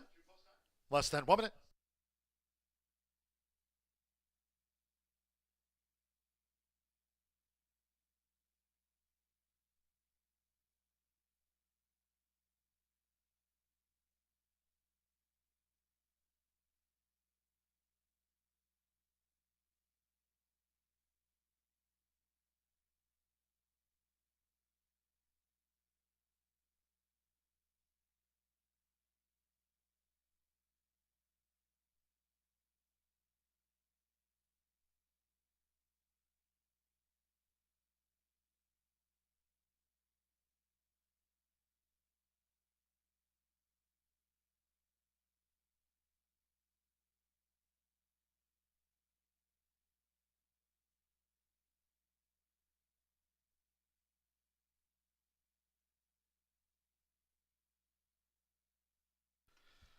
The horses are approaching the starting gate.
The horses have reached the starting gate. It is now post time. German Terraza with East from West. Abin Jimenez with Season Fighter coming up. Manny Esquivel with Ode to Bellius drew 2. Evan Roman with Friar Newton, like Season Fighter, both here for Polo Bobo. Bourbon Resolve, loaded 3-5 favorite. Chris Landeros for Ian Wilkes. Bourbon Reserve in. Walter Rodriguez with Native Shaman. Native Shaman given a 14-1 chance. One more. Alberto Burgos with Arthur in the red. Bourbon Reserve 3-5 favorite at 1 mile and 70 yards. They're in the gate. And they're off. Stellar Vino, Arthur with an early bid toward the inside, East from West, and Stellar Vino, black with the gold chevrons. One of the Calumet Farm 2 is close up as they enter the first turn. It's East from West. East from West for German Terraza just has pole position as they make their way toward the back of the track, with Arthur now chasing the pace at the 6.5. With Bourbon Reserve through into third for Chris Landeros, and right there too, and Stellar Vino's running in fourth. Ode to Bellius in fifth, with on the outside Friar Newton in sixth. Season Fighter is seventh, and Native Shaman has dropped back to be seventh and last. The opening quarter in 23.51 seconds for the backstretch run. East from West, the front runner. East from West leads by 2. 2 on the outside. Running in second for the run to the half-mile pole, Arthur, and nearest the inside is Bourbon Reserve right there. Stellar Vino. Ode to Bellius is running in fifth. Not on the far outside. Native Shaman. The trailers remain between horses, Friar Newton and Season Fighters last. The front runner, East from West. Half mile, 47.80 seconds, but now Stellar Vino is starting to pick up for Marcelino Pedrosa Jr., and there's Stellar Vino. Has just swept in front of East from West, who's second coming past the quarter pole. And on the far outside, looking to launch a bid, is Native Shaman, looking to come around Friar Newton. 3/4, 1 minute, 12.22 seconds. They've straightened away. It's Stellar Vino. Stellar Vino's in front, but here's Bourbon Reserve, who's charging now for Chris Landeros and has taken the lead. Bourbon Reserve at 3-5 from Stellar Vino past the 16th. Native Shaman is running in third. Friar Newton is fourth. Bourbon Resolve, the son of Hard Spun. Bourbon Resolve, sharp by 4. Stellar Vino was tracked down by Bourbon Reserve. Native Shaman third. Friar Newton finished fourth.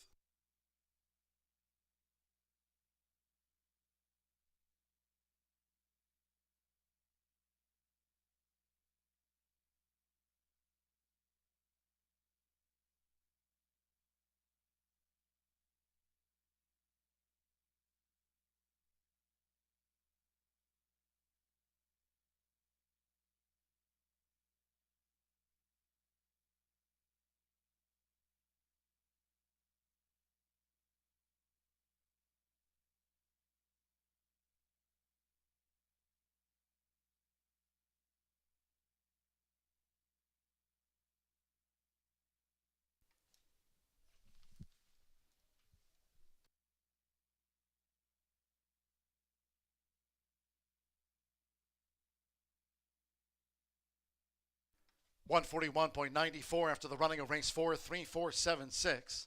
It's unofficial. 3, Bourbon Resolve was first. 4, Stellar Vino. 4-1 second, 7, Native Shaman. 5-1 third, and 6, Friar Newton at 10-1 fourth. Hold on until official. It was a Bourbon. Chris Landeros for Ian Wilkes, son of Heartspun, at 3-5. Bourbon Resolve.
Result official.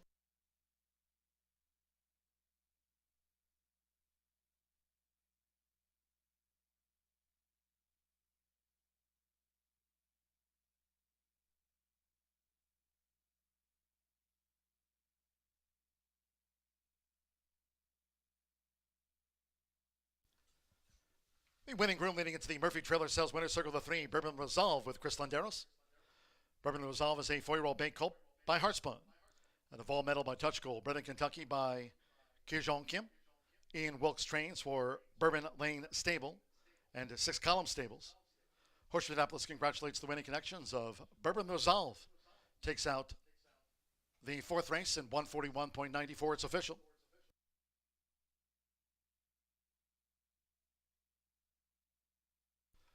$3-4 exacta paid $11 even. 50-cent pick 3 on races 2, 3, and 4, $14.35. The 50-cent trifecta. 3-4-7 paid $12.95. 6-3 double $5.20. And with Friar Newton 4th, 10-cent superfecta. 3-4-7-6 paid $10.52. 9 was a non-runner. Favorite first. 8 ran 141.94. 5th race sprint. In race 5, there are no changes, all 8 run. Exacta, trifecta, superfecta, double pick 3 and start to the 50-cent late fire 5 carryover. And the late pick 5 of $1,505. Low 11.99% takeout on the pick 5s. And with that carryover, we're fast and firm. Post time in 19 minutes at 4:12, no changes.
The gate. And they're off. Stellar Vino, Arthur with an early bid toward the inside, east from west, and Stellar Vino, black with the gold chevrons. One of the Calumet Farm 2 is close up as they enter the first turn. It's east from west. East from west for German Terraza, just has pole position as they make their way toward the back of the track, with Arthur now chasing the pace at the 6.5. With Bourbon Reserve through into third for Chris Landeros, and right there too, and Stellovino's running in fourth. Odebalius in fifth, with on the outside Friar Newton in sixth. Season Fighter is seventh, and Native Shaman has dropped back to be seventh and last. The opening quarter in 23.51 seconds with a backstretch run. East from west, the front runner. East from west leads by two. Two on the outside. Running in second for the run to the half-mile pole, Arthur, and nearest the inside is Bourbon Reserve right there. Stellovino.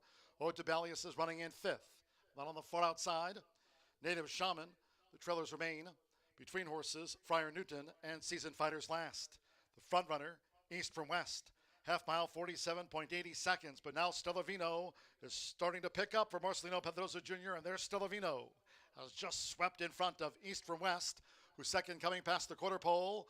And on the far outside, looking to launch a bid, is Native Shaman, looking to come around Friar Newton. 3/4, 1 minute, 12.22 seconds. They've straightened away. It's Stellovino. Stellovino's in front, but here's Bourbon Reserve, who's charging now for Chris Landeros and has taken the lead. Bourbon Reserve at 3-5 from Stellovino past the 16th. Native Shaman is running in third. Friar Newton is fourth. Bourbon Resolve, the son of Hard Spun. Bourbon Resolve, sharp by 4. Stellovino was tracked down by Bourbon Reserve. Native Shaman third. Friar Newton finished fourth.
Moving right along on a Monday here at Horseshoe Indianapolis, where we are 9 minutes away from race number 5, which kicks off today's Late Fire 5. No scratches, no changes, a common theme throughout the day, thankfully.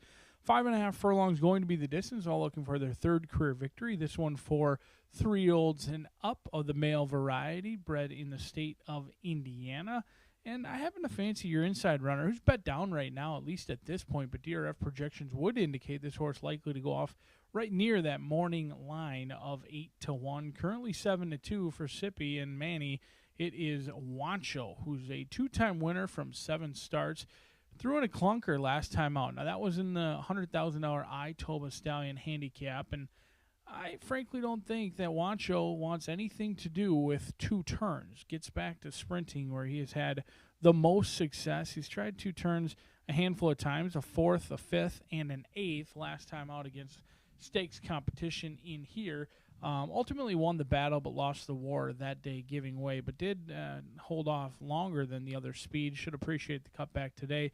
Hasn't been seen since October of last year, which is a concern, but has been training consistently here at Horseshoe Indianapolis, and Manny Escobar sees fit to ride for Cipriano Contreras, which is good enough for me as they win at 22% with a $1.35 ROI. Currently bet down right now at 7-2, and another horse taking plenty of action is Fantastic Vow. Now, I do believe Wancho is likely to drift up in odds, but it looks like the money is here to stay for your outside runner, Fantastic Vow. The 3-year-old colt by Fantastic has 2 wins in 6 starts, a second as well, and was a dominating winner last time out. The computer players loved it, bet down to 6-5 that day, broke sharp, tracked early, opened up, and it was all said and done. Galloped out very nicely that day, and I think Fantastic Vow, despite some running lines and some questionable layoff lines that may leave you with some caution, this horse certainly looked the part here on July 9th, comes back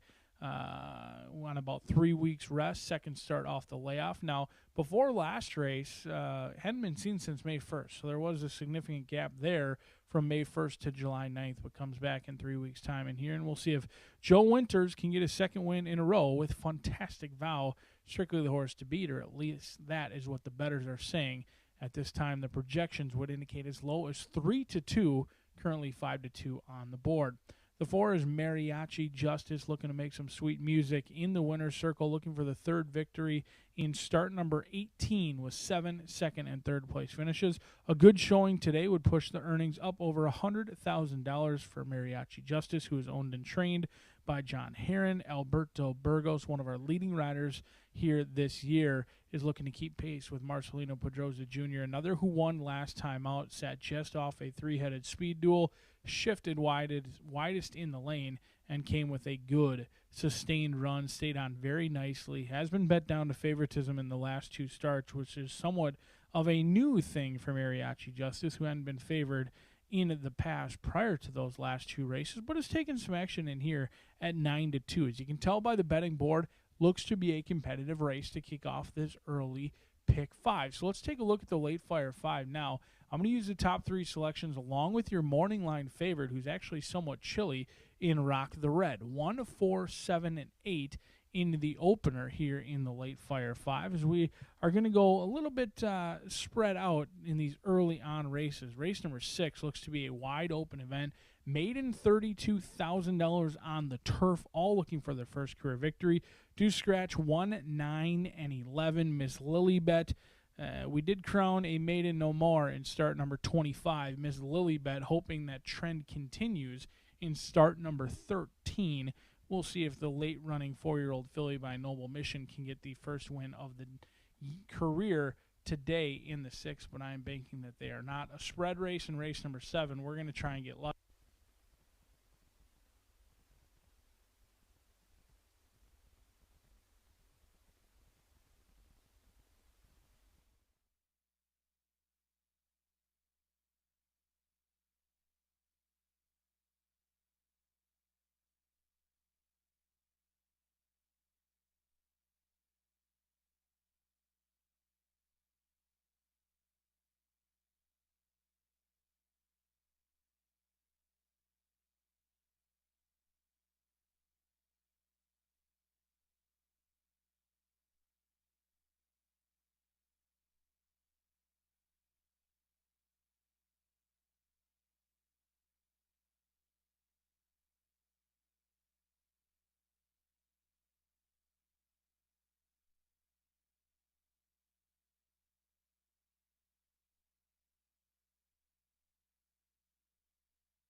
Stepping onto the track now for the fifth race. This sprint carded at 5.5 furlongs, a field of 8. Here are no changes, all 8 run. Exacta, trifecta, superfecta, double pick 3, 50-cent late fire 5 carryover again stands at $1,505. Fast and firm, 3 minutes to post time, 3 minutes to the off.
Less than 1 minute to post time.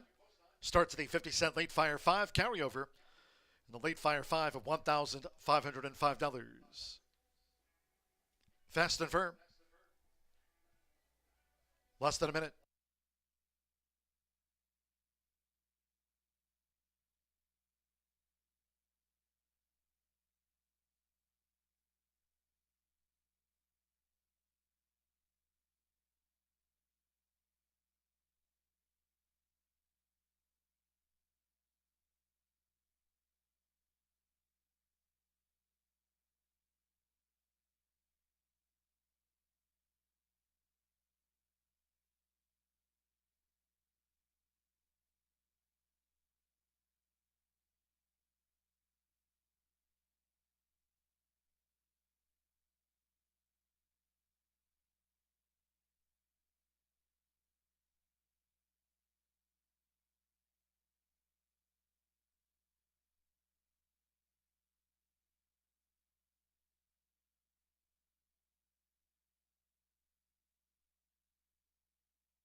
The horses are approaching the starting gate.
The horses have reached the starting gate.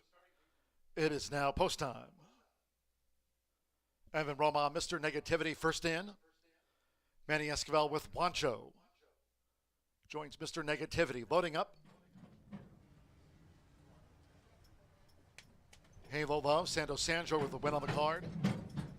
Hanalehi, High Cotton Justice loaded. Now Eddie Perez with Rock the Red coming up. Deshaun Parker, Devil's Gotta Go. Couple more. Alberto Burgos, here's Mariachi Justice Drew 4. Fantastic Vow, 2-1 favorite. Last to load with Sammy Bermudez. At 5.5 furlongs, fast and firm, starts at the late fire 5. All in. Robin sprinting. Mr. Negativity peels away. High Cotton Justice with an early bid. Wancho toward the inside, and Halo Love in the blue cap, another close one. It's Wancho from the rail from Manny Esquivel. So Wancho making his 4-year-old seasonal bow. He's taking a short lead from Mr. Negativity, staying close with Fantastic Vow gliding up into third past the half-mile pole. High Cotton Justice running in fourth. Halo Love is fifth, and they have just over 3 furlongs to run. Let follow back to Rock the Red, Devil's Gotta Go, Mariachi Justice trails. The quarter, 22.03 seconds, nearing the quarter pole. For Sammy Bermudez, it's Fantastic Vow who's out in front. Fantastic Vow leads Mr. Negativity by 5 for home.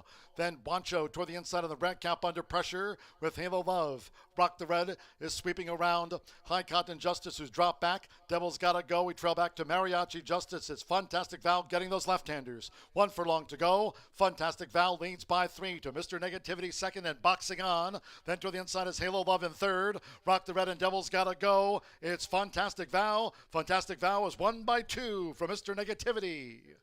Rock the Red third, then Devil's Gotta Go and Halo Love.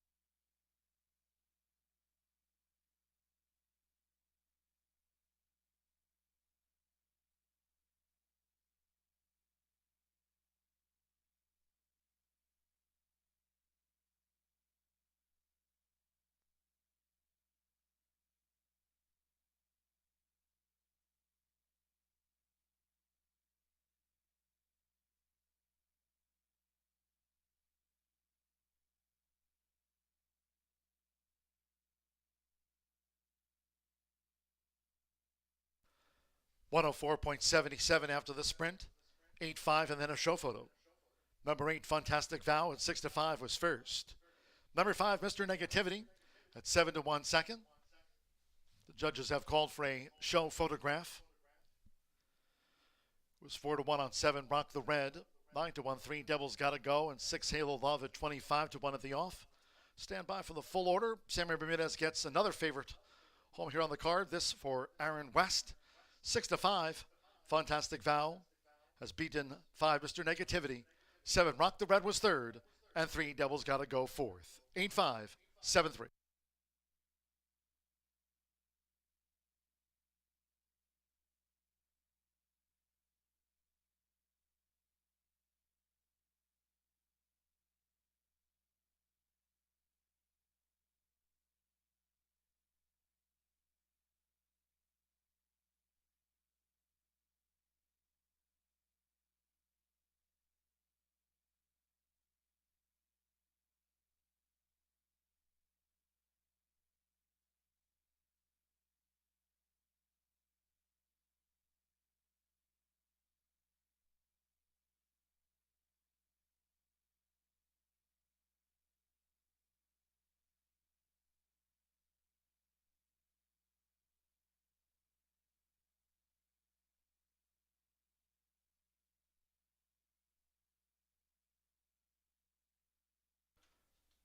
Returning to the Murphy Trailer Sales Winner's Circle, the 8 Fantastic Vow with Samuel Bermudez. 3-year-old Gray Roan Colt by Fantastic. The Twin Vows by Broken Vow, bred in Indiana by Mr. and Mrs. Joseph John Winters Jr. Aaron M. West trains for Joe Winters. Horseshoe Indianapolis congratulates the winning connections. Fantastic Vow repeats at the meet. It's official. 8-5 Exacta paid $28.20. 50-cent trifecta, $24.50. Devil's Gotta Go fourth, 10-cent superfecta. 8-5-7-3, $17.08. 50-cent pick three, $3.70. The 3-8 double, $9.40. 50-cent early pick four, 4-4, $38.80. And results in on the 50-cent early pick five, 5-5.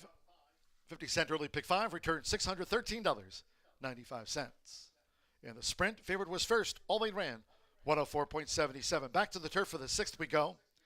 Maiden Turf Mile, scratch one, Title Tactics. The 9, Carolyn's Angel, and take out number 11, Anointed of God, was entered as a main track only. Turf Herb, scratch 1, 9, and number 11. Number 5, Ain't No Other, a jockey change to Orlando Mojica Jr. Orlando Mojica Jr. rides the 3 race maiden. The 5, Ain't No Other. Exacta, trifecta, superfecta. 10-cent pentafecta featured here on the maiden. Double, pick 3, and late pick 4 start. 20 minutes to post time at 4:42.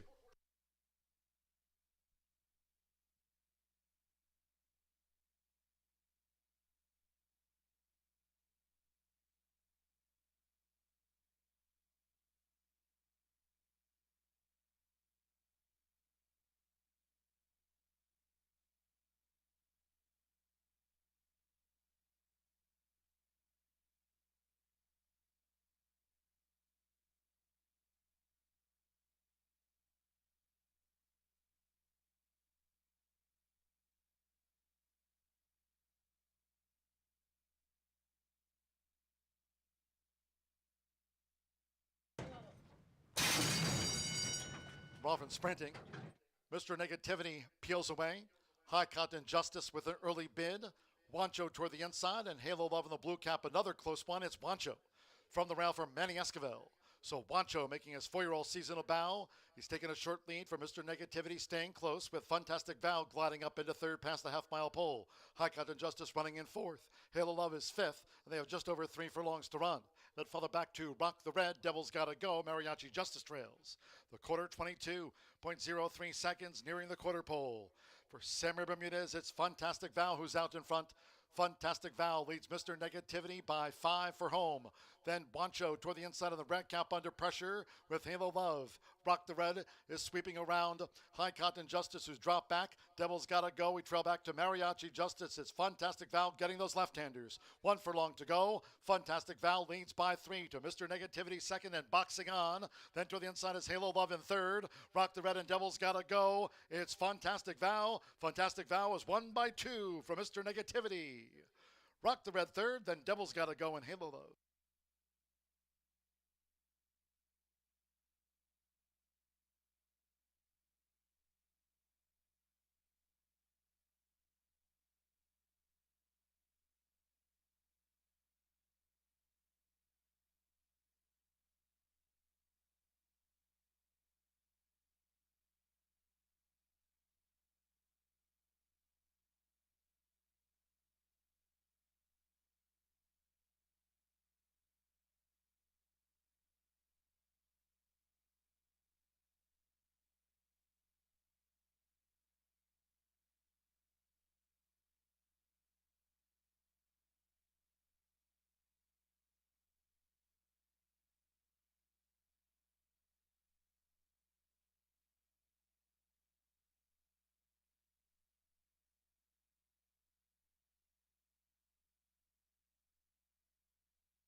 favorite kicks off the late flyer 5. We move along to the late pick 4 in here now, just 12 minutes away. We'll be back on that firm turf course, rail setting at 24 feet today on a firm turf. A few scratches to go over, 1, 9, and 11. For the most part, this field does stay intact despite being scratched down to a field of 8. And I'm going to try and beat favorite in here. Miss Lilybet likely to go off favorite. DRF projections indicate 1 to 2. We're going to try Molly's Rose on top. They actually exit the same race. Now, Miss Lilybet did beat Molly's Rose by 3 lengths, but I think there's a couple of things this 4-year-old filly by Classic Empire brings that Miss Lilybet doesn't. Certainly not 0 for 12 like your current favorite. 0 for 4, still learning, still getting better with each and every start. Second time under the guidance of Aaron Reifenberg, who owns and trains the 4-year-old filly. The blinkers go on, putting the blinkers on. And I think there's room for improvement on the turf. They were off of a long layoff, hadn't been seen since sprinting over at Sunland, and they were asking a lot for this filly by Classic Empire. The turf for the first time, 2 turns for the first time. I thought she handled the distance great. In fact, she had her ears up and seemed very happy throughout last time out. Now, she did linger near the back of the pack and have a little bit of trouble nearing the top of the lane where she was kind of checked and bounced around just a brief moment. But second start, going 2 turns, second time on the turf, the blinkers come off. She couldn't have looked any happier. I'm not a horse whisperer by any means, but her ears were straight up, and she seemed to be loving her job here on July 2nd. I think there is a lot of room for improvement. She's currently bet down to 2 to 1, but that does look like fool's gold as DRF projections indicate closer to 5 to 1, despite the 8 to 1 morning line. We'll see if Molly's Rose can upset your likely winner in Miss Lilybet. Now, Miss Lilybet has been maybe the most likely winner in a few of her starts. She makes start number 13 today, looking for it to be the lucky one in here for Brian Williamson, who has partial ownership of Miss Lilybet as well. Manny Esquivel looking for another winner on the card. They were the beaten favorite last time out, but it was in lukewarm fashion, unlike today where they're likely to be heavily bet as low as 1 to 2, maybe 4 to 5 when it's all said and done. They went off at about 8 to 5 last time out, and every race kind of looks the same. Running on okay late, just enough to make you think that this horse is a bet back next time out. Did get class relief, and the results really didn't change. I know she went from 6th to 2nd, but ultimately she ran a race similar to what she had done in the past. The fractions, final time, whatever your barrier may be, whether it's Beyer speed figures or variables, however you are keeping track of the pace, it certainly looks like Miss Lilybet really didn't improve that much from maiden special weight down to maiden claiming. It's the second time at the maiden claiming level. 9 to 5 on the board. Projections as low as 4 to 5. I think she's beatable in here, but she is certainly the one to fear in the lane if your horse is fancy enough to be on the lead late.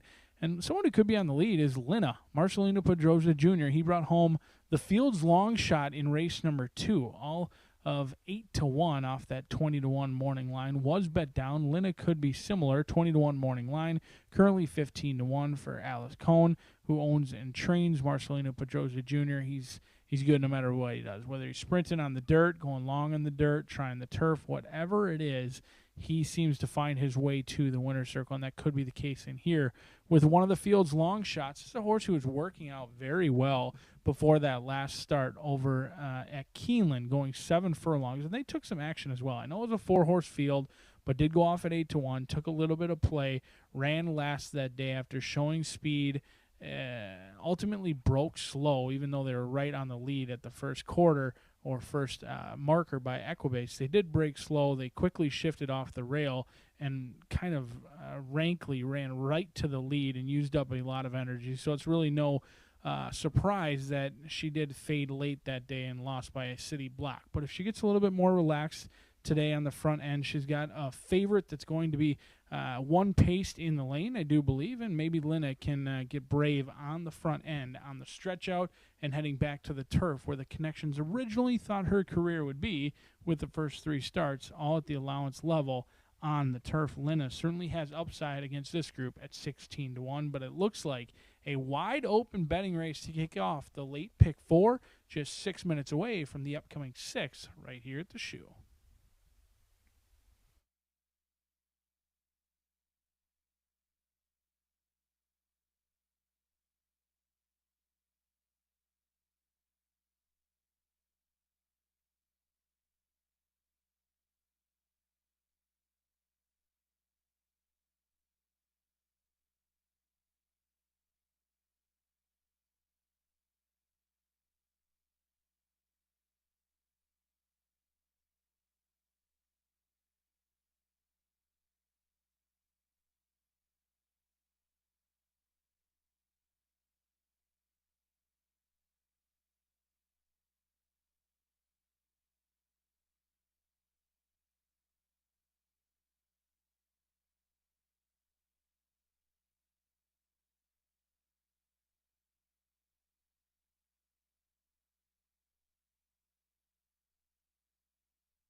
The horses stepping onto the track now for the 6th race. This on the turf. Maidens at 1 mile, course firm, rail at 24 feet, a field of 8. Scratch 1, Title Tactics. V9, Carolyn's Angel, and 11, Anointed of God. That was entered as a main track only. Scratch 1, 9, and 11. 2 Molly's Rose, a jockey change to Evan Roman on 2 Molly's Rose, and 5 Ain't No Other, Orlando Mexico rides. So a couple of jockey changes. Evan Roman on 2 Molly's Rose, Orlando Mexico Jr. on 5 Ain't No Other. Exacta, trifecta, superfecta, 10-cent pentafecta, double. Pick 3 starts at the late pick 4, firm and fast with 3 minutes to post time.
Less than 1 minute to post time.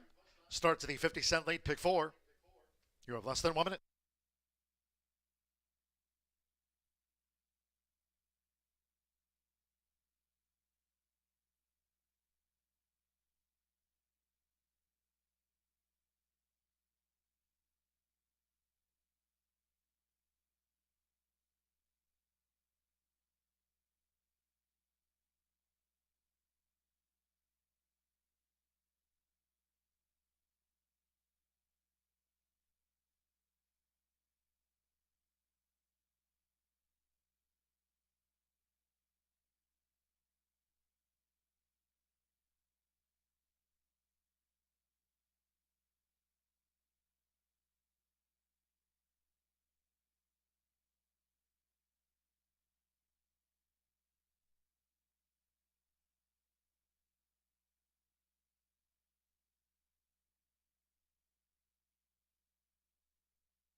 The horses are approaching the starting gate.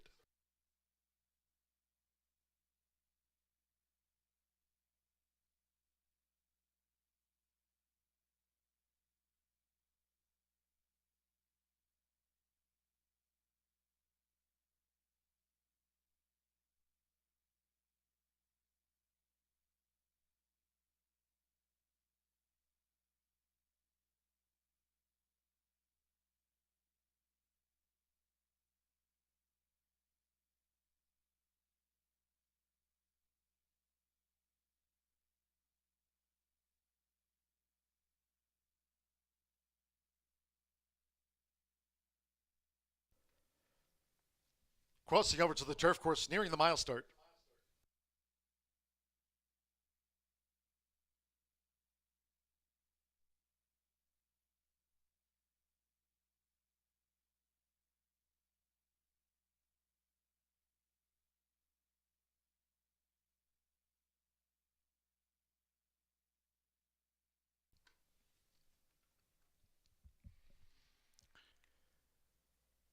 The horses have reached the starting gate. It is now post time. They're going in. Evan Roman with Molly's Rose. Alberto Burgos. Jenny Low loading. Rodney Prescott with Elle's Dancer. Blue with the white dots.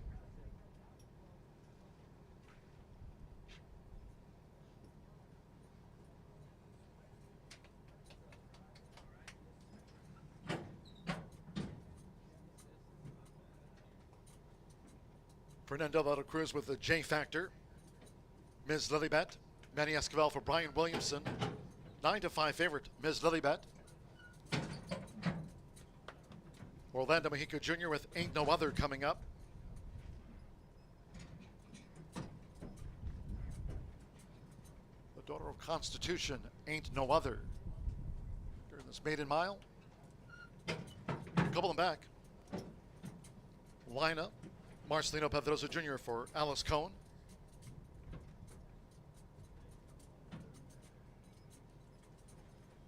Ms. Lilybet 9-5 favorite. 5-2 Molly's Rose. 3-1 Ain't No Other in line. Lina loaded, one more. Serafin Carmona with Real Queen. They're in the gate. And they're off. The J Factor, Ms. Lilybet in the maroon cap. Toward the inside, Elle's Dancer also prominent. It's the J Factor. With Fernando de la Cruz, the J Factor just leads out from Elle's Dancer close up with Ms. Lilybet, and on the outside is Lina, who's forward as they make their way into the first turn. Ain't No Other is running in fifth. Then toward the inside is Molly's Rose with Real Queen, and farther back to Jenny Low, who's dropped back the last out to the stretch. It's the J Factor. The J Factor takes the point and leads these fillies and mare to the back of the course, with Lina just in second, Elle's Dancer saving ground in third by 3/4 of a length. Manny Esquivel and Ms. Lilybet running in fourth, 3/4 length to Ain't No Other, who's running in fifth, and about 6 lengths off this leader, the J Factor, who has a 3-length advantage to a half mile from home. Molly's Rose is saving ground for Evan Roman. Then comes Real Queen, who's racing out deep on the course, and Jenny Low remains last. Half mile, 47.44 seconds, the J Factor leans the maiden turf mile as they enter the far turn.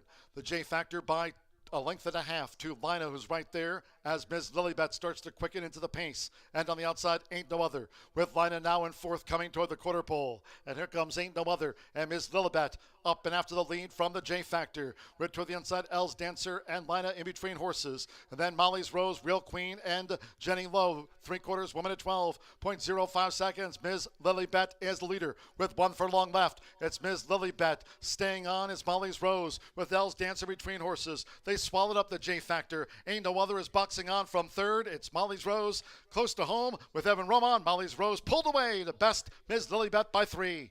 Ain't No Other was third, and then Real Queen with Jenny Low, who passed tired rivals. Elle's Dancer and the J Factor was after that.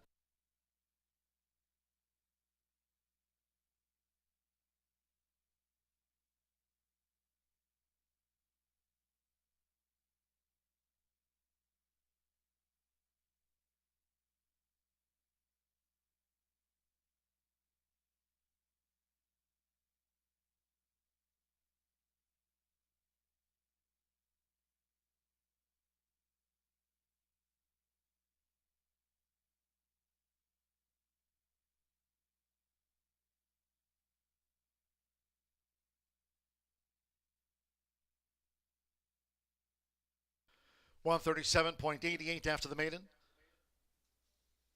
2, 4, 5, 3. Stand by for the fifth. That for the Pentafecta from the judges. 2, Molly's Rose at 9-2 first. Number 4, Ms. Lilybet. 4-5 favorite, was second to the maiden. Number 5, Ain't No Other. At 5-2 third. 3, Els Dancer. 12-1 fourth. Stand by for the fifth for the Pentafecta. 10, Real Queen for the Grand High Five. 2, 4, 5, 3, 10. Evan Roman picks it up for Erin Reifenberg. Daughter of Classic Empire gets off the mark in her fifth run. 9-2 winner starts. The late pick 4.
Result official.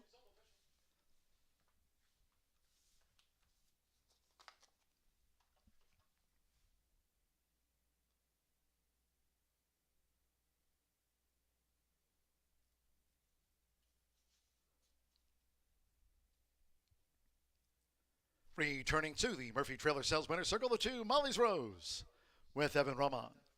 Molly's Rose is a 4-year-old dark bay or brown filly by Classic Empire. Out of My Rose by More Than Ready.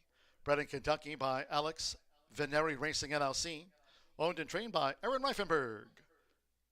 Horseshoe Indianapolis congratulates the winning connections. Molly's Rose out to the maiden ranks.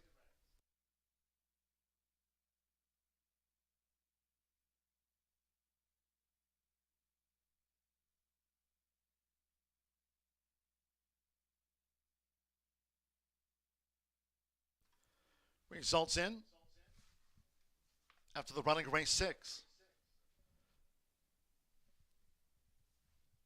The 2-4 exacta paid $34.80, 50-cent trifecta. 2-4-5, $20.95. 8-2 double, $37.80. 10-cent superfecta. 2-4-5-3 paid $14.53. Pick 3 on races 4, 5, and 6, $21.45. And the 10-cent pentafecta. 2, 4, 5, 3, 10 paid $59.91. 137.88 after the maiden turf mile. 7th race, maiden juvenile sprint. Scratch 4, Taylor's Moonshine. Scratch the 4. Number 13 draws in. Jazzoli, and the jockey will be Deshaun Parker. Waive the apprentice allowance, 120 corrected weight. Deshaun Parker rides the first-time starter, drawing in 13 Jazzoli. 7 Shepenator, 8 Sig 45, and 11 Kentucky Justice are all geldings. Geldings, numbers 7, 8, and 11. Geldings. Exacta trifecta superfecta, 10-cent pentafecta, double pick 3. Post time for race 7 in 21 minutes at 5:15.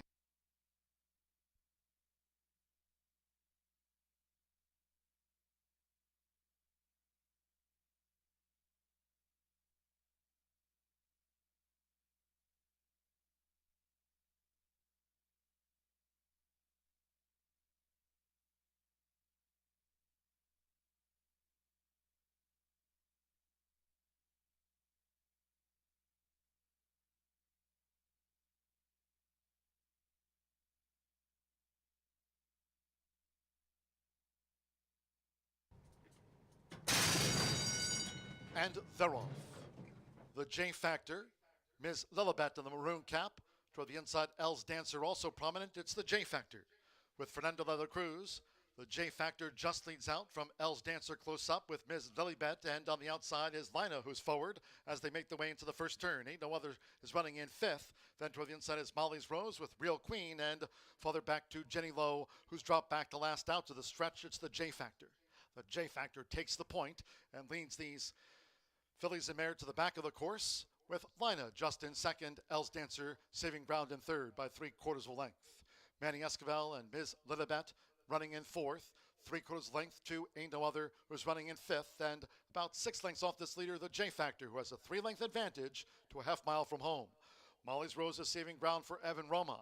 Then comes Real Queen, who's racing out deep on the course, and Jenny Lowe remains last. Half mile, 47.44 seconds, the J Factor leans the maiden turf mile as they enter the far turn. The J Factor by a length and a half to Lina, who's right there as Ms. Lilibet starts to quicken into the pace. And on the outside, Ain't No Other, with Lina now in fourth coming toward the quarter pole. And here comes Ain't No Other and Ms. Lilibet up and after the lead from the J Factor. With toward the inside, Elle's Dancer and Lina in between horses. And then Molly's Rose, Real Queen, and Jenny Lowe. 3/4, 1 minute 12.05 seconds. Ms. Lilibet is the leader with 1 furlong left. It's Ms. Lilibet. Staying on is Molly's Rose with Elle's Dancer between horses. They swallowed up the J Factor. Ain't No Other is boxing on from third. It's Molly's Rose close to home with Evan Roman. Molly's Rose pulled away to best Ms. Lilibet by 3. Ain't No Other was third, and then Real Queen with Jenny Lowe, who passed tired rivals. Elle's Dancer.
There it is.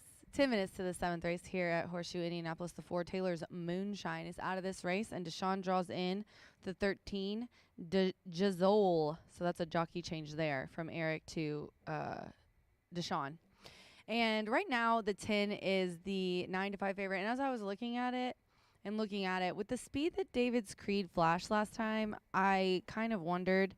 But then I started looking at some of the stats. I ended up putting Deshaun on top here. First of all, call me crazy, you guys, but the also eligible Good Luck that has been running this year, which I haven't noticed in the past, some really nice long shots have come in from horses who have drawn in off the also eligible and the MTO. So that coupled with obviously one of my favorite jockeys, Deshaun Parker, 7-2 right now. So kill that bug weight. We're at 120. It's the dam that convinced me as I was looking at it. Kisses from Kate, a Harlan's Holiday Dam, has 3 winners from 3 starters, some really nice babies. This is a 2-year-old colt by Matoli. It was a $50,000 the Keeneland November sale as a 2-year-old. Asmussen trains, and this one gets its first lifetime start after some nice works as well. Now this one is this one's an Indiana bred, Dan and Greg Bayer, who have been the top breeders, on the list. I do the awards every year. They just have a really nice operation and really nice horses, and this one's included. The works, as I mentioned, July 18th at Churchill, 4 furlongs, 48, breaking from the gate, 8 of 59, so a nice gate work there. July 9th, a breeze, and then another gate work, 5 of 22, 36 flat, 3 furlongs, July 2nd. That one really looked nice. So I just, all those combinations, Asmussen obviously, DP, it's drawing in, get some luck there. The dam is successful and nice works. There was just a lot of upside. I get why the 10 with the, the flash of speed last time showed some nice form, but I went with the 13. Again, the outside, a bunch of first-time starters and babies. I get it. It's a stretch. But I do like the 13 on top here. And then the 3, Bourbon Curiosity. This one's 12-1. Andre Ua is aboard. He's looking for a double. Miguel Silva having a wonderful meet out of the horses that he runs here. I mean, look at that. 36% win clip, 71% in the money. Watch when Miguel puts horses in here. He knows where they are. They all look good. I mean, look at this guy. This 2-year-old gelding on his toes. Just looks really, really nice there in the paddock. The July 13th work, 49-2. Look good breezing. June 24th, another breeze. Nothing crazy. The gate works, though, which I've noticed from Miguel.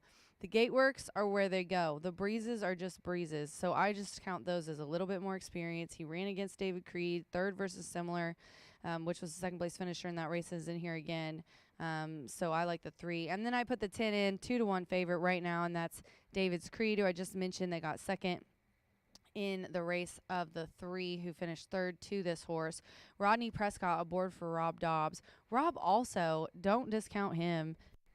15% win clip, but look at in the money, 55%. Over half the time he finishes in the money. 2nd versus similar was well bet in the debut and flashed some nice speed, only beaten a length for 2nd by Is My Business. So I don't blame you guys at all.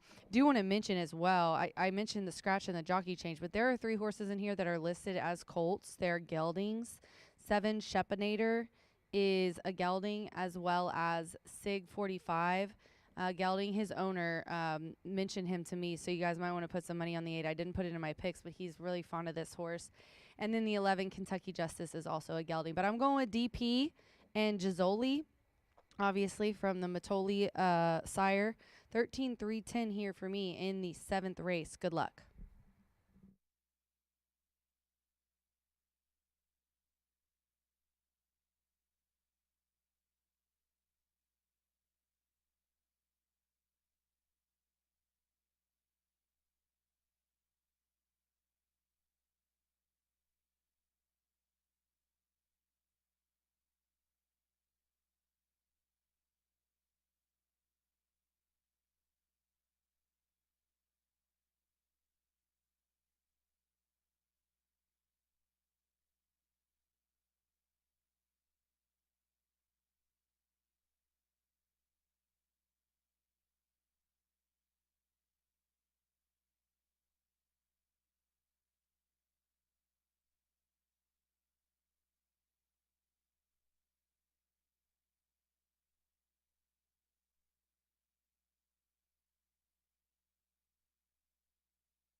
The horses called posted now for the 7th race.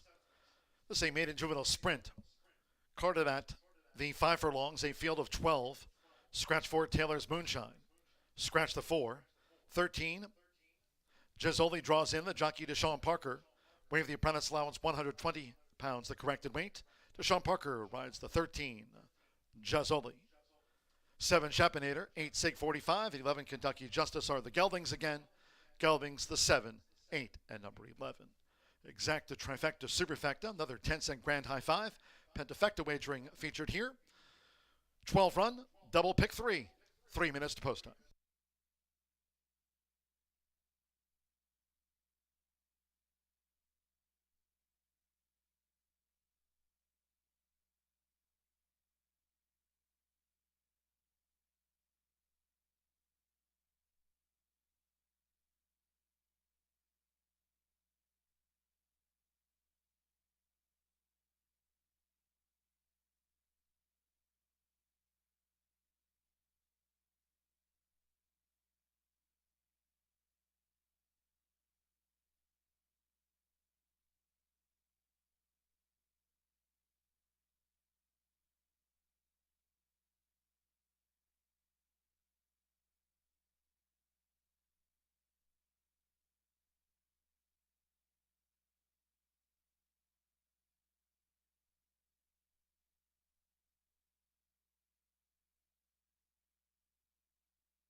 Less than 1 minute to post time. Less than 1 minute.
The horses are approaching the starting gate.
The horses have reached the starting gate.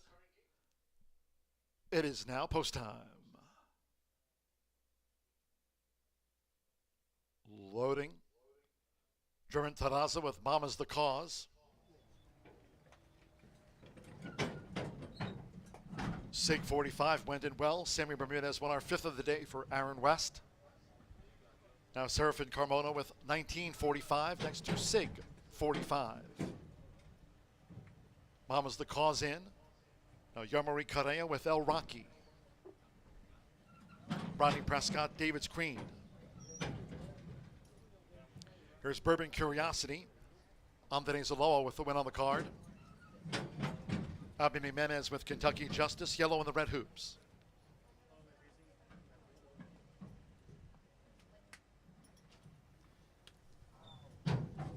First time starter, Cow Creek Kid. Marcelino Pedrosa Jr. is on the Monday scoreboard.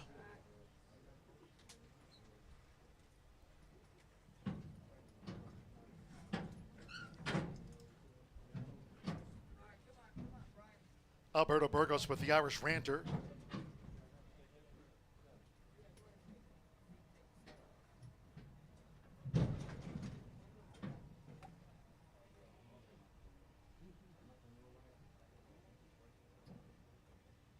Right now, the newcomer, Jazzoli, the 5-2 favorite, will be last up. Here's a newcomer, Fernando de la Cruz with Large Pour. Couple them back. First time starter, Shepinator. Coming forward, given an 18-1 chance, Santo Sanjor. Another rider on the Monday score sheet. Back in action here after our summer break. Shepinator. So one more to join up, and that's the son of Mitoli. Jazzoli, Deshaun Parker for the Hall of Famer, Steve Asmussen. 5-2 favorite, Jazzoli.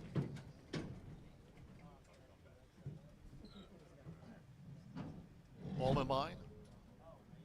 Starter Ray Kuick trotting back to his spot as Shepinator is ready to get on with it.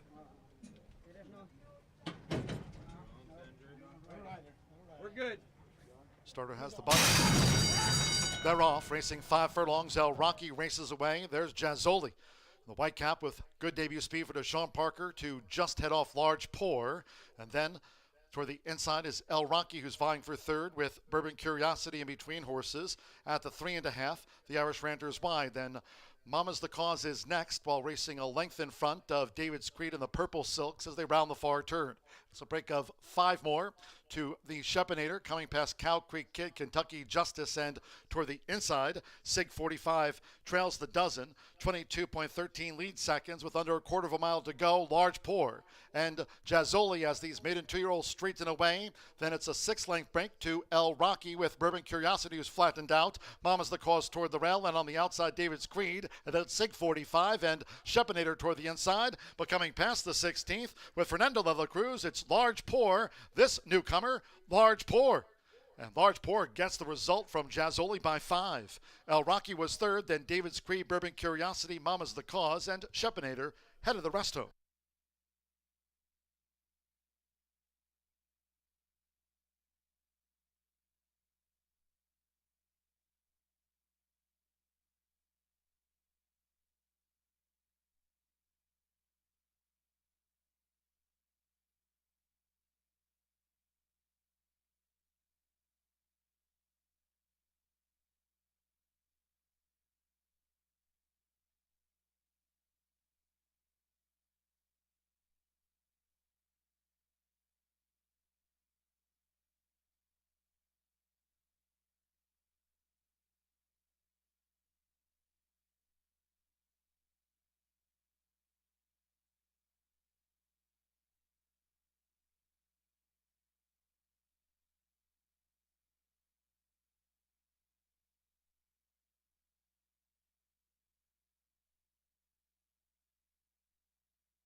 .76 after the maiden juvenile. 58.76. 6-13, 2-10-3 the run order. 6. Large Pour. 8-1 first. Number 13, Jazzoli. 3-1 second, 2 El Rocky. At 36-1 third, 10 David's Creed. At 2-1 was fourth, and 3 Bourbon Curiosity for the Grand High 5. It's Large Pour, son of Vino Rosso. Fernando de la Cruz, Tony Granite's newcomer. For Jordan Wood, Michael Wern. Large Pour is 8-1.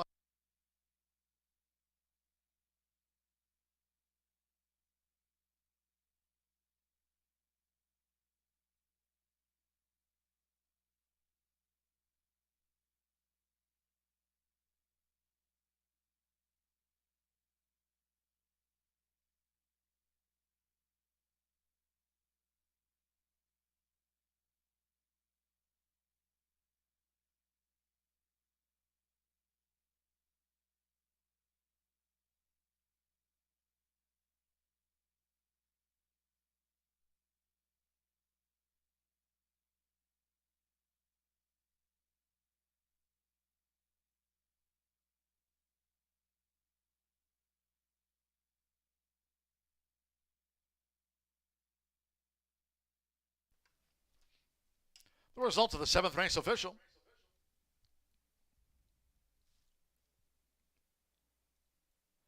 Returning to the Murphy Trailer Sales Winner's Circle, the 6th Large Pour. Debut win under the hands of Fernando de la Cruz. Large Pour is a 2-year-old male gelding by Vino Rosso. Out of the Flatter Mare, Miss Big Times, bred in Indiana by Dr. Deanne and Greg Baer. Racing for Jordan Wood, Michael Wern, Tony Granite's trains and co-owns. Horseshoe Indianapolis congratulates the winning connections of Large Pour. Paid 8-1.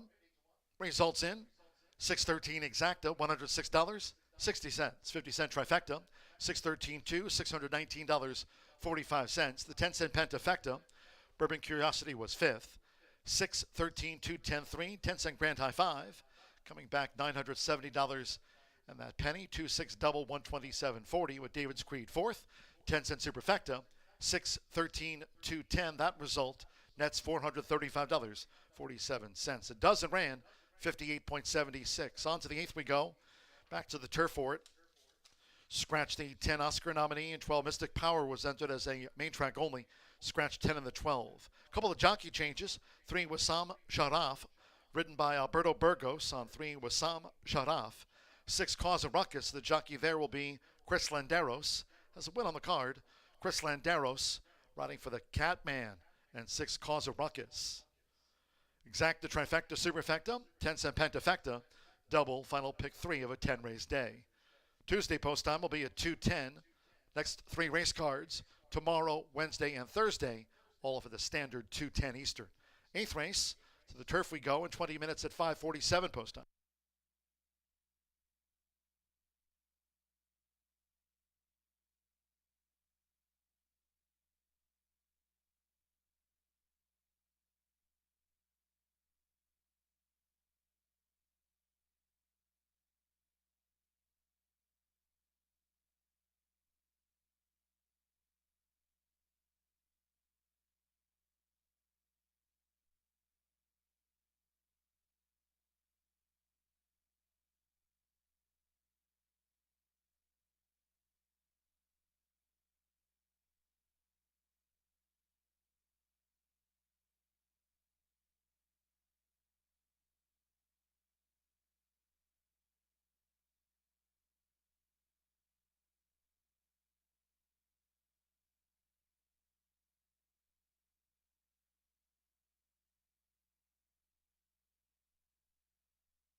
Starter has the button. They're off, racing 5 furlongs. El Rocky races away. There's Jazzoli. The white cap with good debut speed for Deshaun Parker to just head off Large Pour. And then toward the inside is El Rocky, who's vying for third with Bourbon Curiosity in between horses. At the 3.5, the Irish Ranter's wide. Then Mama's the Cause is next, while racing a length in front of David's Creed and the Purple Silks as they round the far turn. It's a break of 5 more to the Shepinator, coming past Cow Creek Kid, Kentucky Justice, and toward the inside, Sig 45 trails the dozen, 22.13 lead seconds with under a quarter of a mile to go. Large Pour and Jazzoli as these maiden 2-year-olds straighten away. Then it's a 6-length break to El Rocky with Bourbon Curiosity, who's flattened out. Mama's the Cause toward the rail, and on the outside, David's Creed, and then Sig 45 and Shepinator toward the inside. But coming past the 16th with Fernando de la Cruz, it's Large Pour. This newcomer, Large Pour. And Large Pour gets the result from Jazzoli by 5. El Rocky was third, then David's Creed, Bourbon Curiosity, Mama's the Cause, and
With over 200 flavor notes, every sip of Woodford Reserve Bourbon is a spectacle for the senses.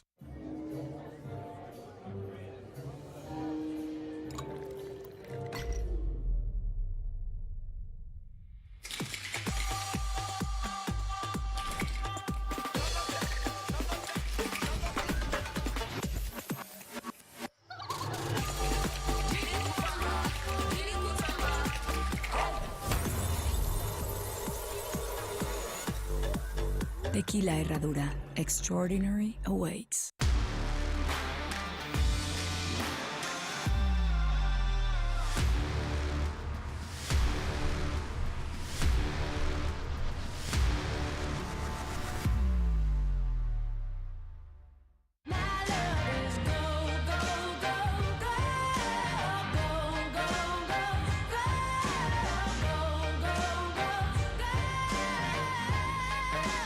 Corbel, make it gold.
Nine minutes to race 8 here at Horseshoe Indianapolis, and we have a 3-year-old up claiming for 10K, mile and 16th on the grass.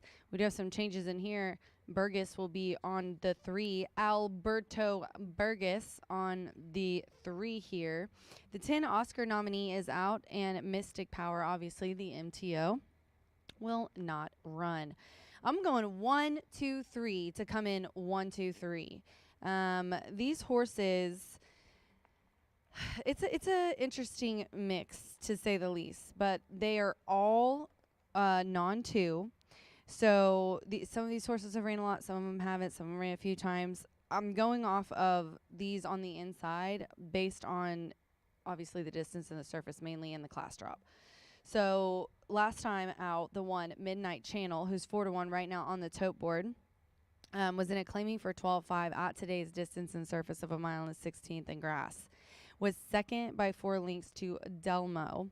Kind of got an inside stalking trip, but was pretty far off of the pace going around the backside. This one, though, I think going from 12.5 even farther down to 10, has raced at 7,500, but that was at Turfway on the Poly. I think on the grass and the class drop is going to be the big difference. This is a really nice gelding by English Channel. Bernardini Dam, Calumet Farmbred, David Mia owns, Anna Mia trains, and Marcelino looking for another win here on the card. The two Step On It, 11-1 right now on the tote board, getting no respect. Step On It is trained by George Bush and is owned by Stony Brook Farm. This one hasn't been worse than 3rd and 3, going all the way back to June 12th at Belterra. Here, that was at a mile. Here, a 3rd at a mile, and another a 3rd at a mile at Belterra. Has been running and claiming for 15 at 12.5. Another one that's dropping down to claiming for 10. And moving up to a mile and a 16th. Now, has ran this distance a couple times before, but we're getting back to it after some nice form routing on turf. I think only offers some improvement with those two things. Up in distance, down in class, and some nice recent form as well. And then I'll go with the 3, Wissam Sheriff. This one, 4-year-old gelding who's making his 5th lifetime start, a win and a 2nd to his credit. And that last win was the maiden breaking win and a maiden claiming for 12.5 on a little bit of a wet turf course that day. This one, that was at a mile and 16th. We're back at a mile and a 16th. He's ran on that before at Monmouth back last year in the summer and was a 2nd. This horse can come from pretty far. Definitely got some late closing kick here. He's been the bettor's favorite the last 2 races here, and both times just got taken out at the start and then kind of missed the break and got into like a little bit of a wide trip last time, but still was 4th in that race on June 17th and then won by a little over 2 and a maiden claiming for 12.5. So first time with winners. It's a step up. I thought would be a good one to put in for my try spot.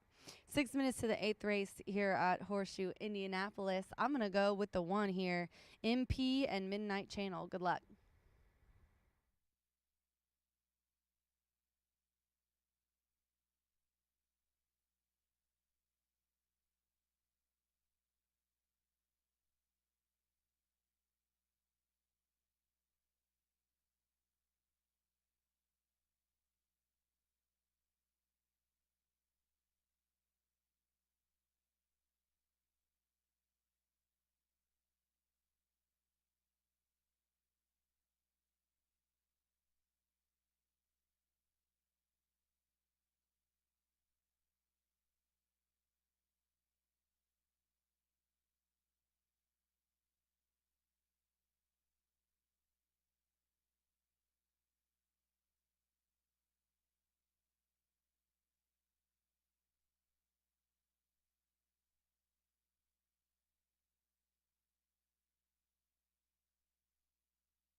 The horses stepping onto the track now for the 8th race. This race will be run on the turf over the mile and a 16th, rail of 24 feet, and the course firm. Here, a field of 10, scratch number 10, Oscar nominee, and 12, Mystic Power. Scratch the 10, and MTO entered the 12, Mystic Power. A couple of rider changes. 3, Wissam Sharaf. Alberto Burgos rides 3, Wissam Sharaf. And the Shadwell Silks, and 6, Cause of Ruckus. The jockey there, Chris Landeros, with a win on the card. And here rides the 6, Cause of Ruckus, Chris Landeros, the pilot. Exacta Trifecta Superfecta, 10-cent Grand High 5. Pentafecta wagering here on the turf. Double pick 3. Due up soon.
The horses are approaching the starting gate.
The horses have reached the starting gate. It is now post time. They're going in. Marcelino Pedrosa Jr. with Midnight Channel. Cause a Ruckus, Chris Landeros. On the Monday score sheet, Orlando Mejica with Step on It. Manny Escobar, Groom Lake being led up.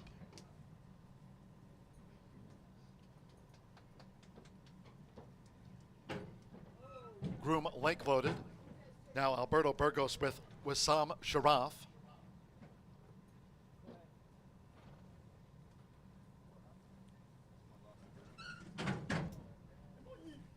Sophie Doyle today partners Charging Fast. A few more. Sando Sanjor with Fierce Assault. Samir Bermudez with Secret Rendezvous. Fernando de la Cruz on Palm Sunday drew 9. Or the mile and a 16th and one more. Serafin Carmona with Rare and Ready.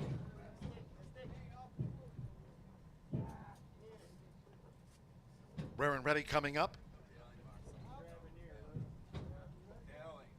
Midnight Channel 2-1 favorite. Today the turf was firm.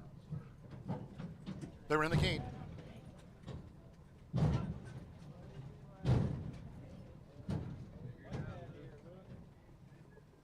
Starter Ray Kuick has the trigger.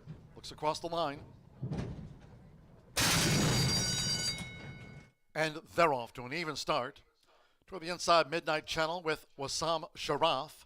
Fierce Assault is also up there as they make their way toward the first turn. An early bid by Charging Fast, and Groom Lake is also right there too. The leader, Fierce Assault. Sando Sanjor and Fierce Assault narrowly leans. Groom Lake with Charging Fast on Palm Sunday. Cause a ruckus in the thick of it too here in the early stages as they enter the first turn. And toward the inside in tight quarters there with Sam Sharaf in the royal blue and white epaulets. Toward the inside of Cause a Ruckus there for Alberto Burgos as they go to the back of the course. The leader here is Fierce Assault, 3/4 length to On Palm Sunday, who's pulling hard. Groom Lake running in third with Sam Sharaf in fourth and saving ground. Sophie Doyle and Charging Fast in fifth. Cause a Ruckus in between horses, and Midnight Channel making headway now from the rail for the run to the half-mile pole. There comes Step in It just past midfield, two clear from Secret Rendezvous, and Rare and Ready trails. 23.67 for the lead part, past the half mile in 48.39 seconds as they now traverse the far side of the course. And for Fernando de la Cruz on Palm Sunday has taken the lead in front here by 2 as Groom Lake is now second. Charging Fast is making progress with inside 3 furlongs to go. Fierce Assault is dropped back with Sam Sharaf is running a joint 4th. Cause a Ruckus is a wide 6th. Midnight Channel 7th toward the inside, and in traffic there is Midnight Channel. Secret Rendezvous takes an overland route, then farther back to Step in It, and Rare and Ready was last as they straightened away. It's On Palm Sunday. 3/4, 1 minute 12.55 seconds. There's 1 furlong to go for On Palm Sunday. Midnight Channel is charging up the rail. Groom Lake is right there, and here's Wissam Sharaf, who's charging up on the outside of Groom Lake. It's Alberto Burgos and Wissam Sharaf. Wissam Sharaf in the final strides to get and beat Groom Lake. Midnight Channel on Palm Sunday. Step on it.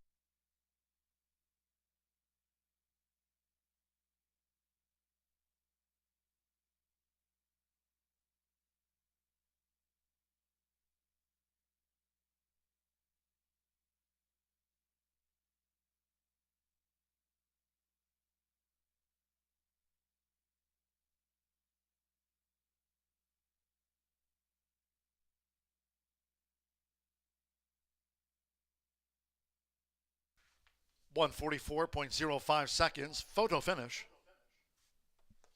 All tickets. Win photograph.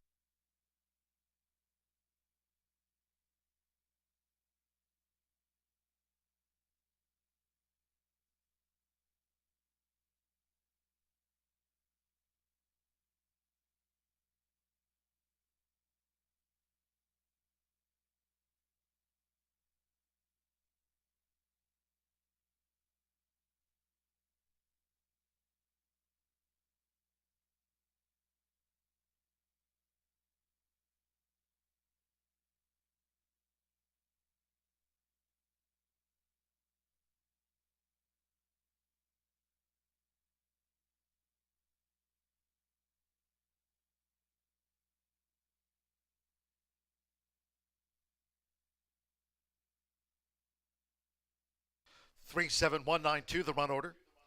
Number 3, Wassam Sharaf at 7-2 was first. 7, Groom Lake, 51-1, narrowly beaten. 1, Midnight Channel at 5-2 was third.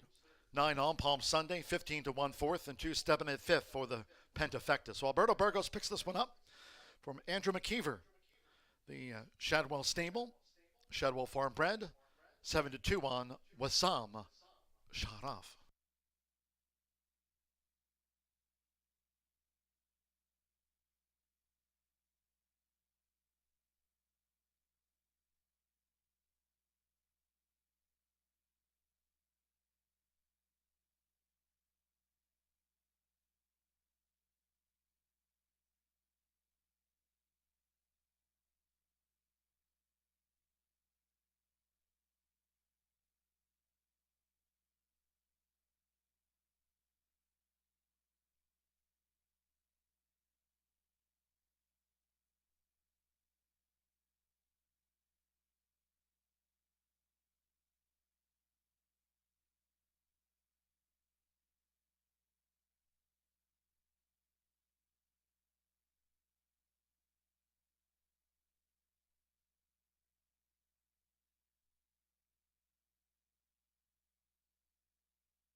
Rain official.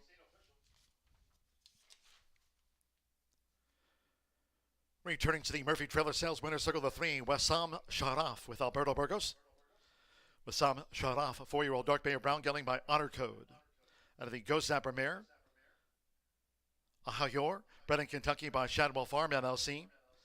Andrew McKeever trains for Jonathan Smythe's Shadwell Stable. The Royal Blue and White Epaulets, Horseshoe Indianapolis congratulates the winning connections of Wassam Sharaf.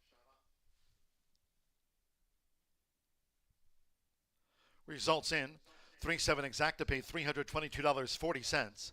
50-cent trifecta 3-7-1, $416.50. Well, there's a pentafecta carryover. That'll go on to the 9th race sprint. $2,524 for a 10-cent grand high five carryover. That's on the 9th. 6-3 double, 105.80. On Palm Sunday ran 4th. 10-cent superfecta, 3-7-1-9, $599.55. Pick 3 on races 6, 7, and 8. That pick 3 paid $254.40, and that pentafecta carryover goes on to the 9th. So in the sprint, there are no scratches, no jockey changes. 1 overweight, the 2 Hard Truth wins. 1 extra pound makes the weight there 118 now. Exacta trifecta superfecta, double pentafecta carryover again, $2,524. Fast track for the final 2, post time in 19 minutes at 6:18.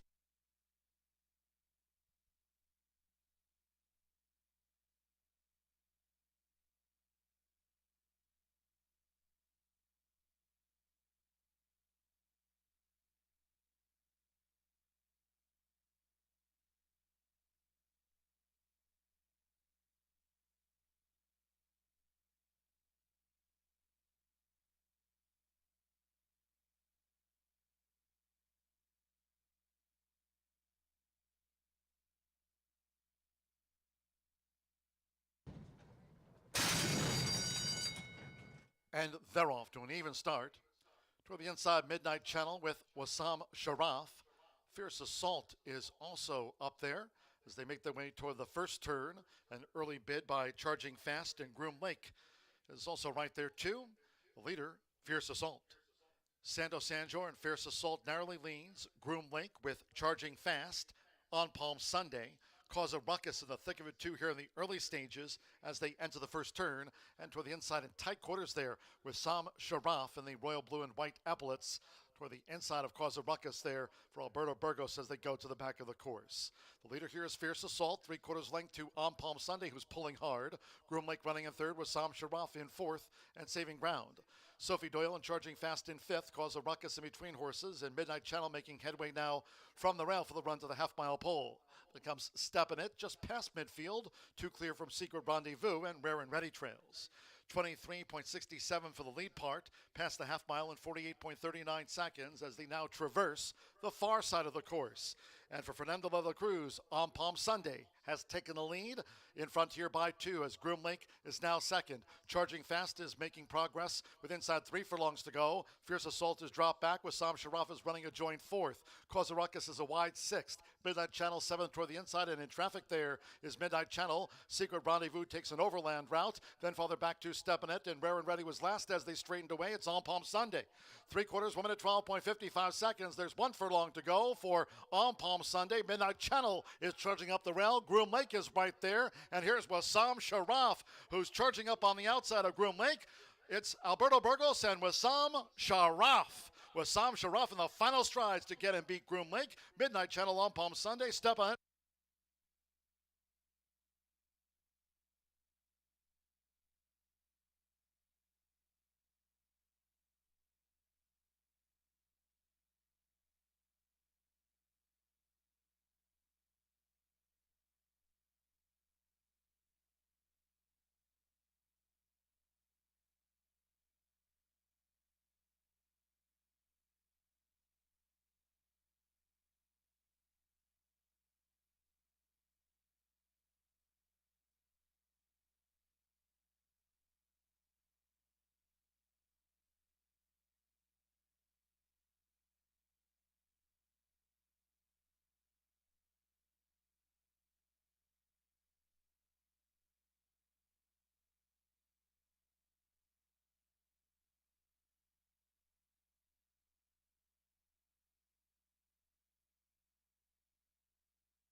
8 minutes away from your final daily double opportunity featuring both breeds of quarter horse variety as well as thoroughbreds, as Miss Martha will take you through the last and final 10th race of a Monday here at Horseshoe Indianapolis. We were able to make it through a gorgeous Monday to kick off the racing week, but keep an eye on that radar as storms are a-coming to Shelbyville, Indiana. You don't want to stay up to date on social media of any surface changes to come tomorrow or later on throughout this week.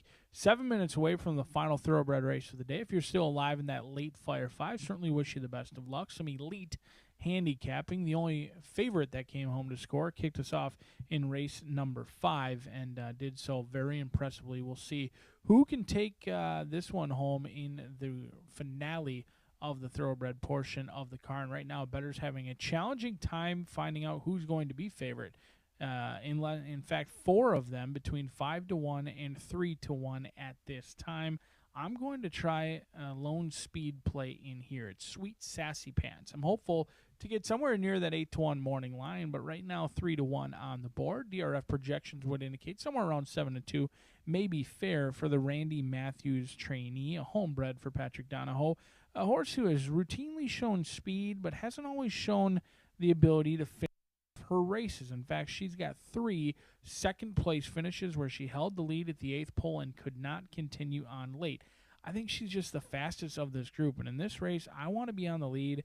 That extra half furlong could be a little bit dicey in here, but she's awfully quick. She's been fast enough to clear. In fact, 3 starts in a row, she has been well clear midway through that turn, and that's where I want to be. I do believe Santos Sanger can carry her home. He's been aboard Sweet Sassy Pants the last 2 times off the layoff. Did get the maiden breaking score going 6 furlongs. Was bet down to 2-5 that day and beat Salty Sue, who's still at the same level or non-winners of 2 and is now all of, I believe, 1 for 20 or so. So may not be exiting the most strong maiden special weight race, but at the allowance level certainly has chased some good ones in Unbridled Divine, No Lack of Charm, who was a long shot that day as well. Speed play for me. We'll see if Sweet Sassy Pants can make it every pole a winning one, but may have to deal with the lightly raced Sarah Smiles. This 3-year-old filly by Royal Artillery has really gone through the conditions rather quickly. In fact, 2 starts. She's got a second-place finish in which she debuted showing speed, didn't show much finish. She did give way to CV Scenic Legacy, who's also in this race, and then went off at 1-5 and certainly was battle-tested. 1-5 did not make it look easy. Needed the prayers of a photo finish in there in which they can never truly put away the front runner in Julia Forever and got a miracle head bob. It looked like Julia Forever had battled back at 21-1, and Sarah Smiles at 1-5 got the bob right on the line. 4-1 right now. We'll see if they can make it 2 in a row and maybe learn something mentally to kind of put other horses away, not let them hang around. It is the mare's first foal, so certainly still plenty of learning going on for the De La Cruz trainee and Sarah's Smiles. But after that, CV Scenic Legacy and overlay at this point. If you love the horse at 2-1, don't fault you for doubling your wager at 9-2 in here for Augustin Gonzalez Jr. Correa, Yarmari Correa in here getting the call. No longer an apprentice rider anymore, so she carries the weight as everyone else, 121. Certainly seen her mounts go down just slightly since losing the apprentice weight allowance in this spot, but she is going to be aboard CV Scenic Legacy, who was an easy winner last time out, but was bet down to 2-5, so it certainly was expected. Beat Sarah Smiles that day and was heavily backed to do so and made it look rather easy, winning by 4 lengths. They were outbroke that day, moved up willingly at the top of the lane, and really kept to task. We'll see if Correa can continue to earn those paychecks at 9-2 as the riders getting the leg up. An excellent betting opportunity. In fact, 5 horses, 6 horses now vying for favoritism. Half the field between 4-1 and 5-1 at this point. An excellent betting opportunity, but it's only a good opportunity if you're able to navigate your way to the winner's circle, and I am hopeful you do that as we are 3 minutes away from race number 9 at the Shoe.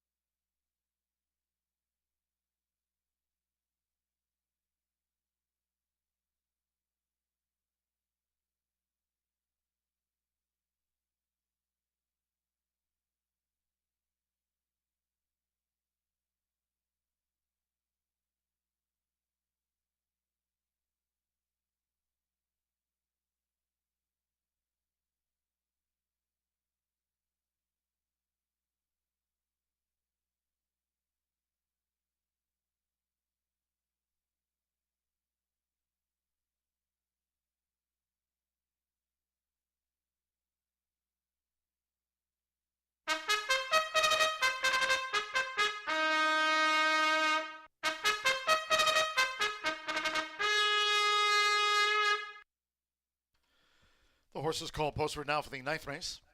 The sprint over the 6 furlongs, a field of 8. No scratches, no jockey changes. 2 Hard Truth wins a pound over. Exacta, trifecta, superfecta, double. 10-cent Grand High 5 carryover. Carryover in the pentafecta of $2,524. Grand High 5 carryover. Noting in the 10th, closing with a quarter horse dash over the 300 yards. Fast track there, scratch 4 Revs Cowboy. Number 4 Revs Cowboy out to the finale. Our last dash of the day. Fast track 2 minutes.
Less than 1 minute to post time.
The horses are approaching the starting gate.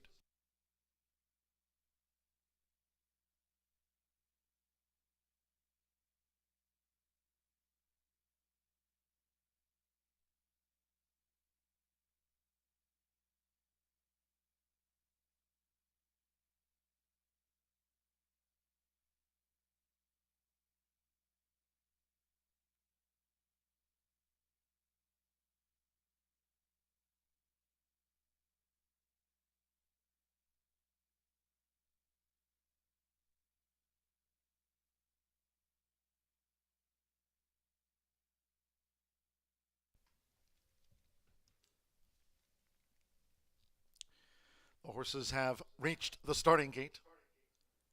It is now post time.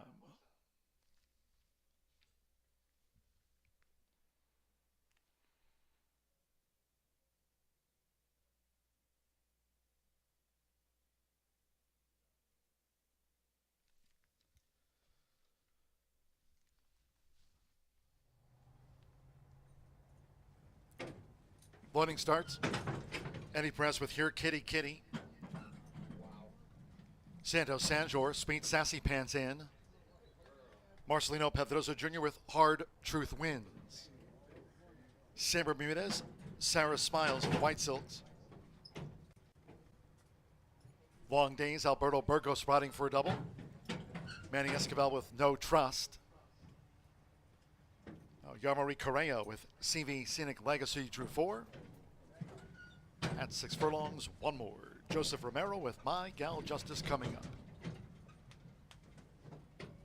They're in the gate. And they're off. And there's Speed Sassy Pants. Long Days broke sharp with the white cap. CV Scenic Legacy, Sarah Smiles in the white silks. My Gal Justice is a wide 5th as they make this dash to the first furlong and a half. Hard Truth wins. Here Kitty Kitty, No Trust trails. The leader, Sweet Sassy Pants for Santos Sanjor. Sweet Sassy Pants leads as they enter the far turn by just over 2 from Sarah Smiles, who's vying for second with Long Days, now at the 3.5. CV Scenic Legacy, a break of 3. Here Kitty Kitty between horses. Hard Truth wins, and My Gal Justice is wide, and No Trust remains last of 8. The quarter 22.44 seconds coming toward the quarter pole. Sweet Sassy Pants, Sarah Smiles, and on the outside Long Days. CV Scenic Legacy in the orange cap as these fillies and mares straighten away. Here Kitty Kitty, My Gal Justice has raced wide. Hard Truth wins, and No Trust is last. Homeward bound, Sweet Sassy Pants, CV Scenic Legacy in tight quarters and taps on the brakes there. Half mile 45.63 seconds. Sweet Sassy Pants as CV Scenic Legacy was switched out by Yarmari Correa, and here's CV Scenic Legacy to the top near home. CV Scenic Legacy won by 3. From Sweet Sassy Pants, No Trust, Hard Truth wins, My Gal Justice.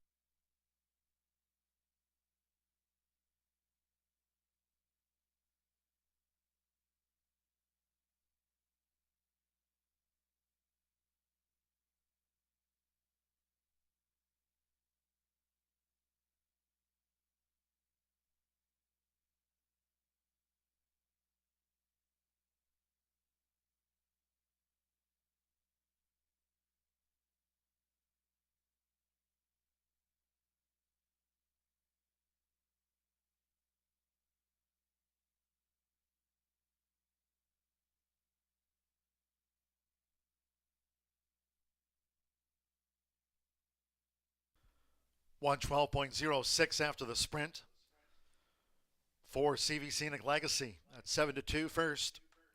Number 5, Sweet Sassy Pants at 9-2 second after a place photograph. Number 3, No Trust, 7-1 third. 2, Hard Truth wins, 7-2 fourth, and the 8, My Gal Justice 5th for the Grand High 5. So Yarmari Correa has a win here for Campos Family Ventures. Augustin Gonzalez Jr., CV Scenic Legacy wins back-to-back.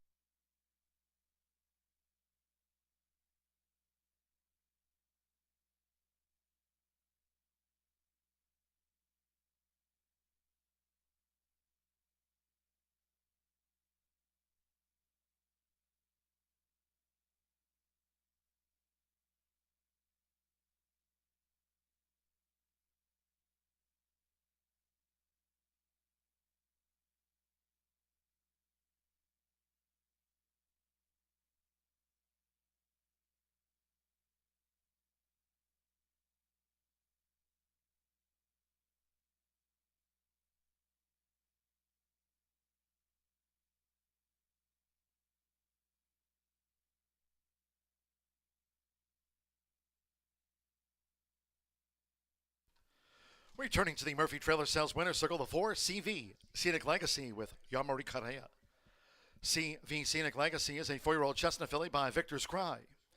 Out of the Quite a Handful mare. Hanfleece Baby Girl. Bred in Indiana by Arvin Palmer Holden and Jay Holden. Augustin Gonzalez Jr. trains for Campos Family Ventures, LLC. Horseshoe Indianapolis congratulates the winning connections of CV Scenic Legacy. Result official. 4-5 exacta, $47.60. 50-cent trifecta, 4-5-3. Pick 5 returned $4,100.05 on this Monday card for 5 of 5. The trifecta, $119.75.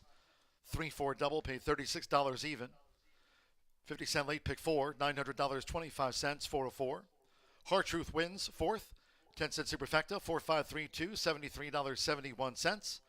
Pick 3, 6 with the 3 with the 4, and even $110. Pentafecta, $207. 10th race, 18 minutes away. Scratch 4, Revs Cowboy. Scratch the 4. No jockey changes. Overweights 2, 6 Jess a pound over. 3 Wild Hero plus 5. 5 Just One Concept, 3 over. 6 If It's the Beaches, 5 over. 7 Jess Check Me Out, 2 over.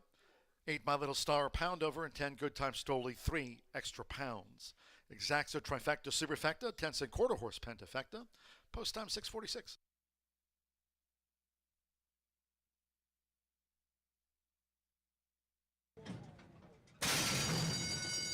And they're off. There's Sweet Sassy Pants. Long Days broke sharp with the white cap. CV Scenic Legacy. Sarah Smiles in the white silks. My Gal Justice is a wide 5th as they make this dash to the first furlong and a half. Hard Truth wins. Here Kitty Kitty, no trust trails. The leader, Sweet Sassy Pants for Santos Anjor. Sweet Sassy Pants leads as they enter the far turn by just over 2 from Sarah Smiles, who's vying for second with Long Days, now at the 3.5. CV Scenic Legacy, a break of 3. Here Kitty Kitty between horses. Hard Truth wins, and My Gal Justice is wide, and No Trust remains last of 8. The quarter 22.44 seconds coming toward the quarter pole. Sweet Sassy Pants, Sarah Smiles, and on the outside Long Days. CV Scenic Legacy in the orange cap as these fillies and mares straighten away. Here Kitty Kitty, My Gal Justice has raced wide. Hard Truth wins, and No Trust is last. Homeward bound, Sweet Sassy Pants. CV Scenic Legacy in tight quarters and taps on the brakes there. Half mile 45.63 seconds. Sweet Sassy Pants as CV Scenic Legacy was switched out by Yamari Correa, and here's CV Scenic Legacy to the top near home. CV Scenic Legacy won by 3. From Sweet Sassy Pants, No Trust, Hard Truth wins, My Gal Justice.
week off and ready for some great racing this week at Horseshoe Indianapolis. All right, well, our finale, as usual, is a quarter horse race, purse of $18,500.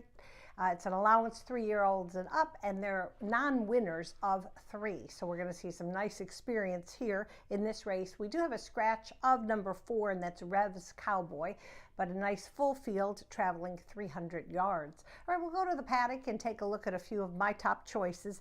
Some familiar names here are returning this afternoon, including my top choice, and that's number 7, Just Check Me Out.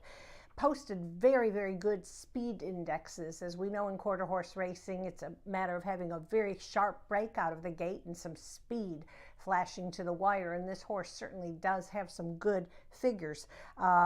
Excellent speed in both races here this season for trainer Ramiro Rogelio Diaz. He's a 5-year-old gelding sired by Jess Zuman, and he's going to be ridden by Saul Lopez. I think a repeat of that very, very good performance on July 9th is going to be all it takes to put him back in the winner's circle. All right, we'll go next to number 2, 6 Jess. Has been impressive this meet for conditioner Hector Sanchez. Now, especially in his allowance victory on June 29th. That was a really sharp effort and, again, some good speed.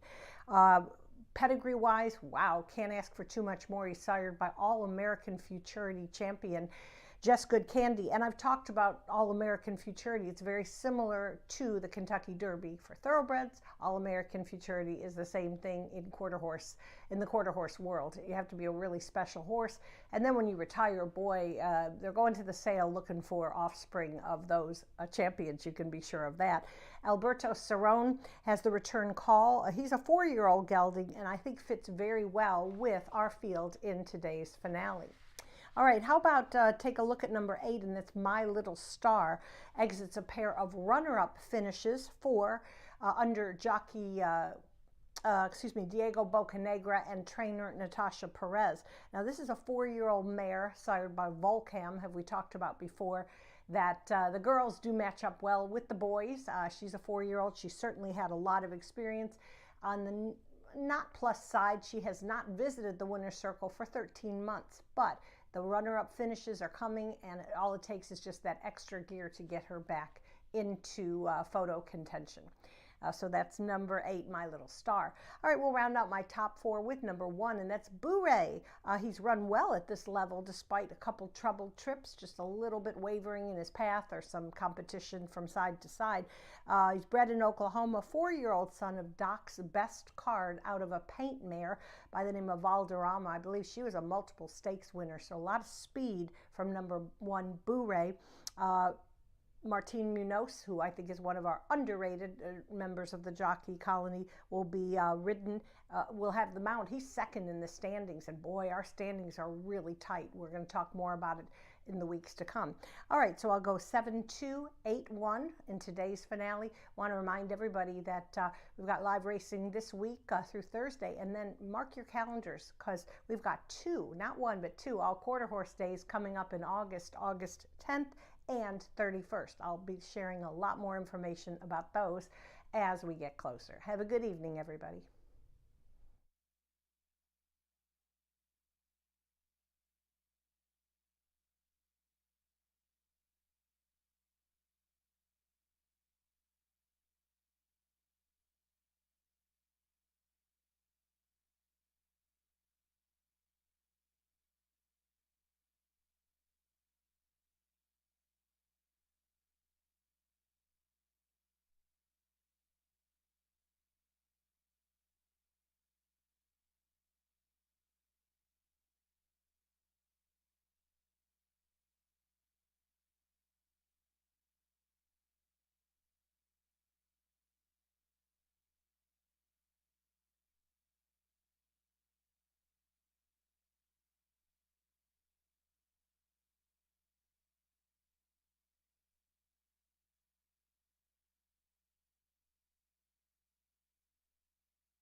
Horses call posted now for the 10th and final.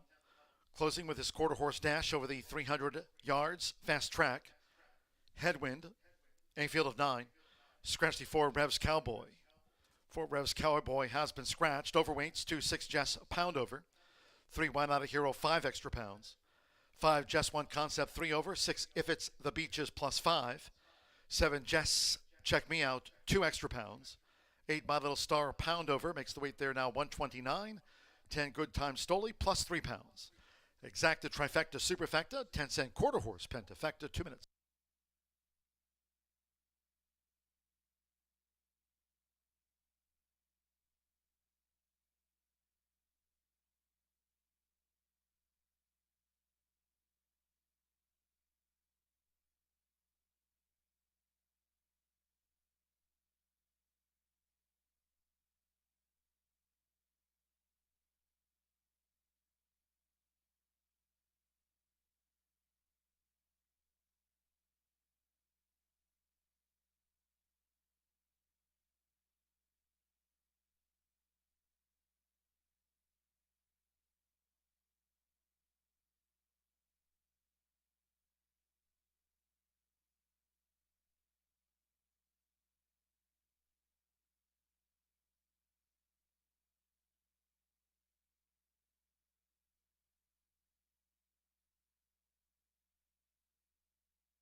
The horses are approaching the starting gate.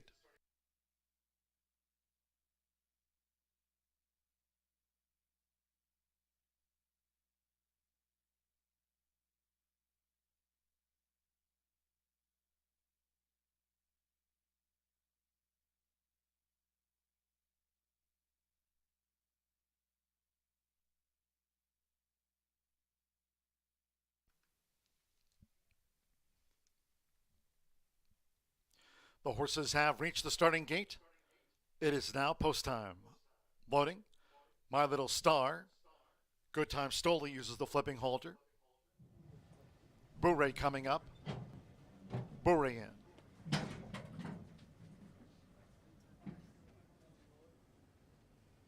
If it's the Beaches. 6 Jazz. Jess, check me out. Here's Why Not a Hero. A Separatist V facing up to the gate.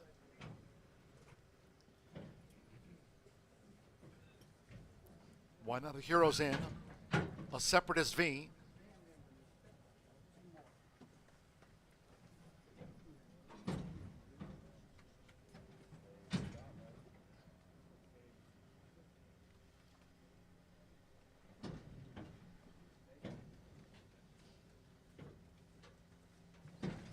Just one concept.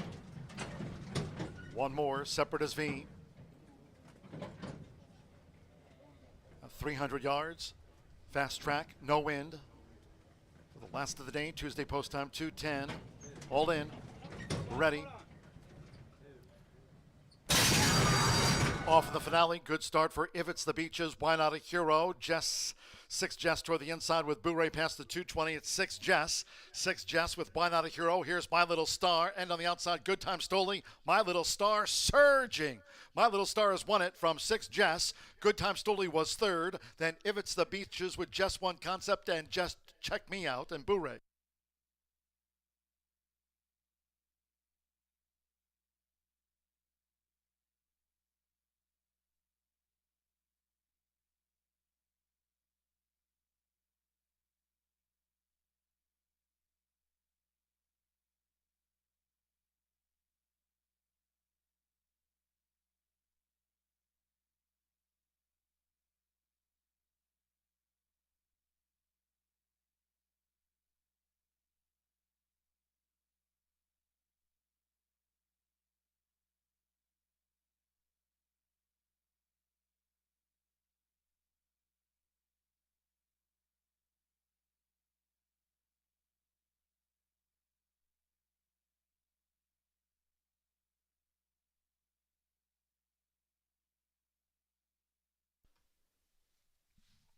We're standing by for the run order from the judges. 6-5. Final favorite was the 8 My Little Star, Diego Bocanegra. For Natasha Perez, we'll get the result. We'll stand by for the full order from the judges after the running of race 10.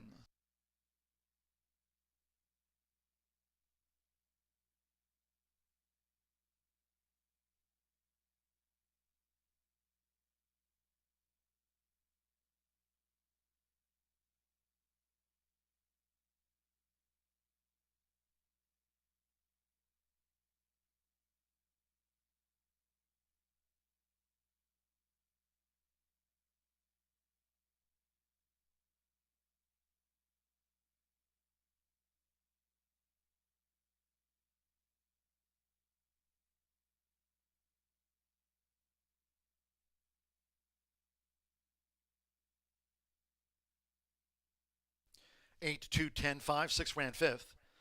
8 My Little Star confirmed first at 6-5. Number 2, 6 Jess. 5-1 second. 10 Good Time Stoli. 20-1 third. 5 Jess One Concept. 33-1 was fourth, and 6 If It's the Beaches fifth after photos. 8, 2, 10, 5, 6. 15.519. Fast track no win for the finale. 15.519.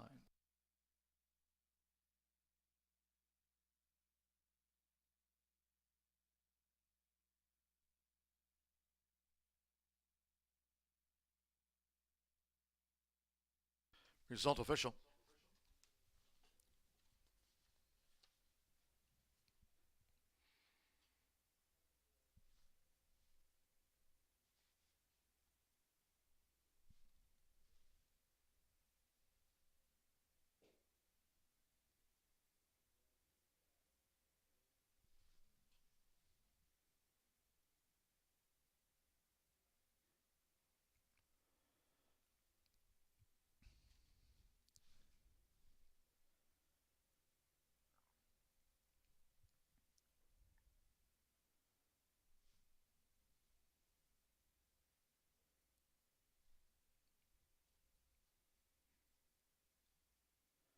Returning to the Murphy Trailer Sales Winner's Circle will be the 8 My Little Star with Diego Bocanegra. My Little Star, 4-year-old bay mare by Volcom, out of Captain's Dream by Captain Courage, bred in Oklahoma by Eduardo Nieto. Natasha Perez trains for Mark and Rosemary Gorney. Horseshoe Indianapolis congratulates the winning connections of My Little Star. 6-5, final favorite home.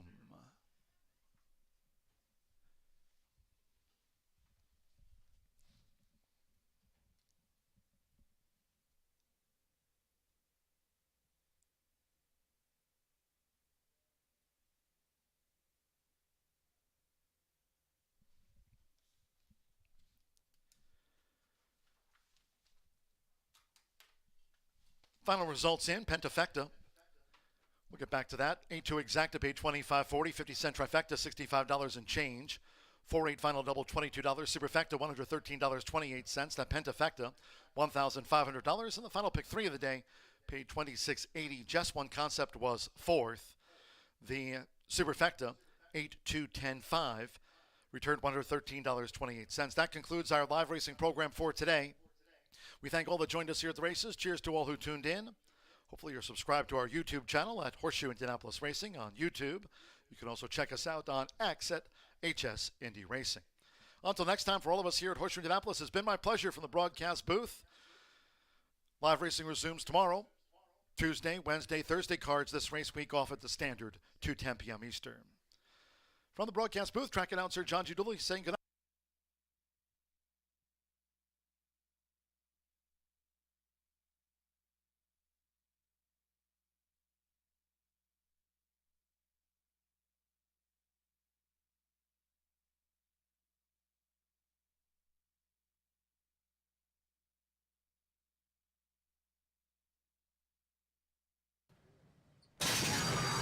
Off in the finale, good start for If It's the Beaches. Why Not a Hero? Jess, 6 Jess toward the inside with Boo Ray past the 220. It's 6 Jess. 6 Jess with Why Not a Hero. Here's My Little Star. And on the outside, Good Time Stoli. My Little Star surging. My Little Star has won it from 6 Jess. Good Time Stoli was third. Then If It's the Beaches with